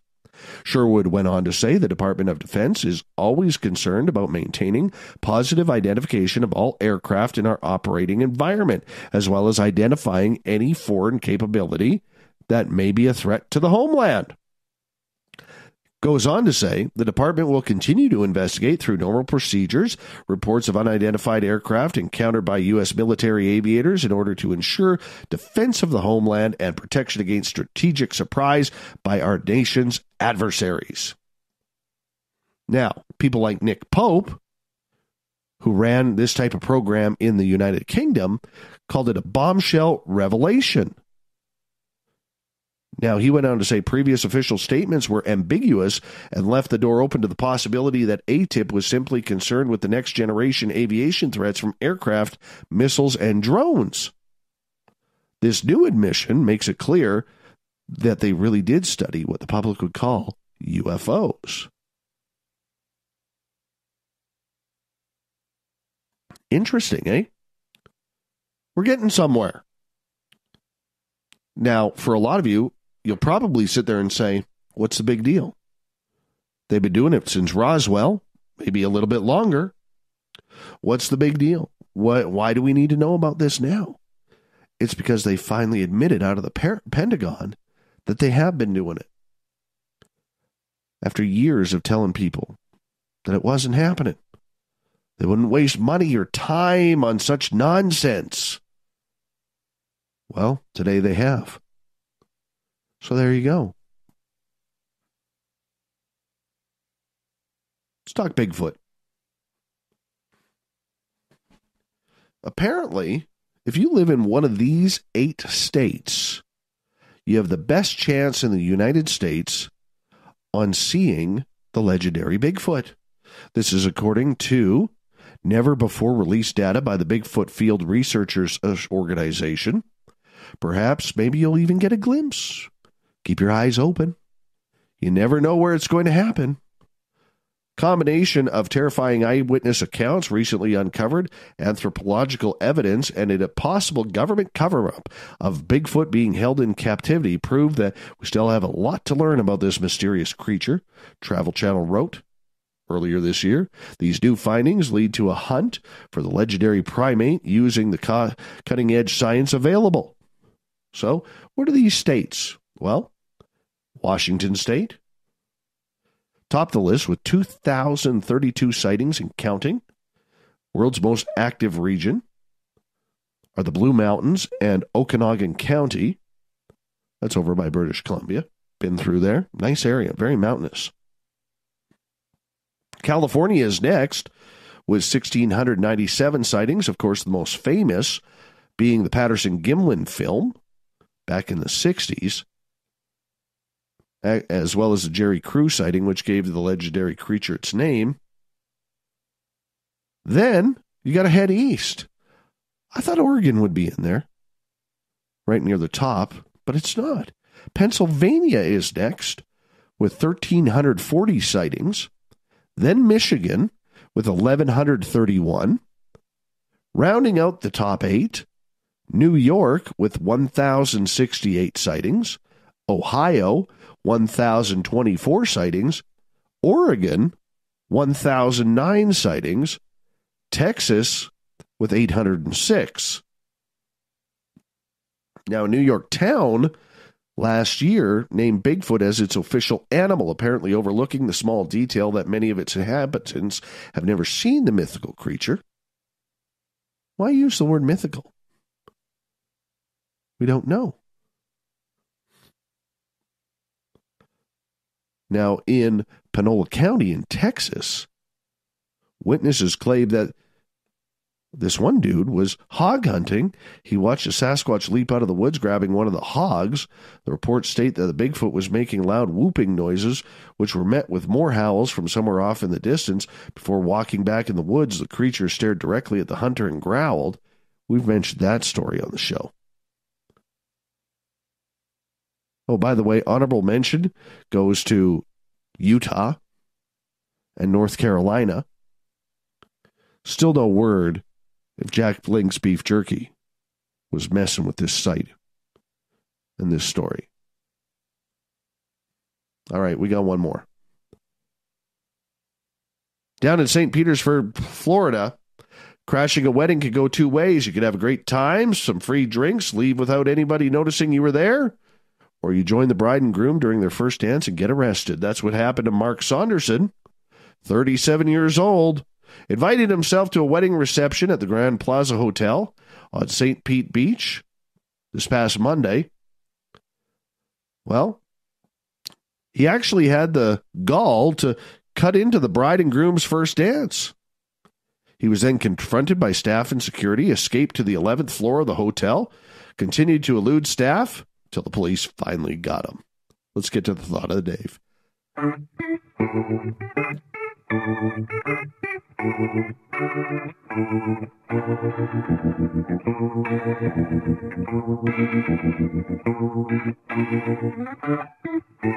Thought of the Day happens every night at this time, where we post a question on our Facebook and Twitter pages, then read your responses on the air because we love the audience participation around here. Today's Thought of the Day is as follows. What do you think of the Pentagon finally admitting today they're researching UFO reports? Well, got some interesting ones. Start off with Danny Silva from the Silva Report. Or Record. Sorry, Danny. The lies by Pentagon spokespeople and all of the BS we hear from haters about ATIP, Lou Elizondo, and everything else is proven wrong yet again. M.A. says it's a distraction. They're planning something else. Tim, it's about time. Brian, it matters not what any government and agency admits to regarding UFOs, aliens, etc. Oh, I would disagree with that. John, slow disclosure, false flag will be next at this rate. Marnie, really? I think more cancer research is needed first. Jamie, I think there's a few researchers, lots, that need to give themselves a huge shakeup and realize that the TTSA are trying their hardest to bring you disclosure. Wake up, people. You're only embarrassing yourselves. Now, why give a cheap shot like that? Michael Huntington, former guest. The Pentagon has been investigating reports of unidentifieds? No crap. Wow. I guess we have to trust what they say, huh? Well, this started a good debate between him and Jamie. William Pullen, former guest. Not much. I would have been surprised if the Pentagon had not been investigating UFOs. Adam, what else is going on that they're trying to distract us from? This is common knowledge that doesn't need to be addressed. Tom Whitmore, former guest. Well, we're making progress. Jan Aldrich, former guest. It has taken them long enough. Look at all the former guests coming in here. Russ, they never said they didn't investigate. Project Blue Book is a matter of public record. That's decades ago. Neil, this is what disclosure looks like. Michelle, former guest. Michelle Deschamps. Just adding the name to the already existing list of groups or agencies who preceded them since the very beginning of the modern flying saucer area. David, no surprise, really. Did anyone ever think that they discontinued their research? Ozzy Rob shows off the ham hocks every now and again. How's tomorrow looking, Ozzy Rob? Maybe in another 50 years, they will admit we have been using alien technology since the 70s or before. Penman, the Pentagon's admission is a baby step, and I think it's significant. Small as it appears, it also gives TTSA a tiny bit of confirmation, I suppose. Look, we all know the U.S. military has interest in UAPs and always had. Why else would they scramble jet fighters up to take a look when they know the craft are not typical terrestrial craft? There was a report locally a few years ago of an odd craft that was hovering over Interstate 5. The Oregon National Guard set up 2 fighter jets to check it out, but had vacated the area by the time they got there. No doubt the government views them as threats. Chris Cogswell, honestly, if something wasn't executive produced by Giorgio, has it even happened, Dave Scott? It's the power of Giorgio's hair. That's the thought of the Dave today. Thank you for everybody participating in that. We'll do another one tomorrow on our Facebook and Twitter pages. If you want to play along, we'd love to read your comment on the air. Big thanks to Captain Shirk putting our news together for the SOR Newswire. Till our website is up, you can find our SOR Newswire on our Facebook page, SOR Newswire. Go for that. Big thanks to Bryce Zabel for coming in talking Hollywood and UFOs tonight. Tomorrow night on the show, Lorian Fenton returns. We're going to talk super soldiers, UFOs, disclosure. We're going to have a fun old time as we always do with Lorian, 9:06 Pacific, 12:06 a.m. Eastern at spacedoutradio.com. We got Mr. Ron Bumblefoot Thal rocking in the background with Little Brother is Watching. Bumblefoot is the official music of Spaced Out Radio, rocking us in and out of every single show. Get your horns up for the guitar god himself. Special thanks to everybody listening in at home, in your cars, at work, in our chat rooms, wherever you may be. Remember, this show is copyright by Spaced Out Radio and SOR Media Ventures Limited. Thank you so much for telling your friends, doing your part to make us bigger and better every single night, because together, my friends, we own the night.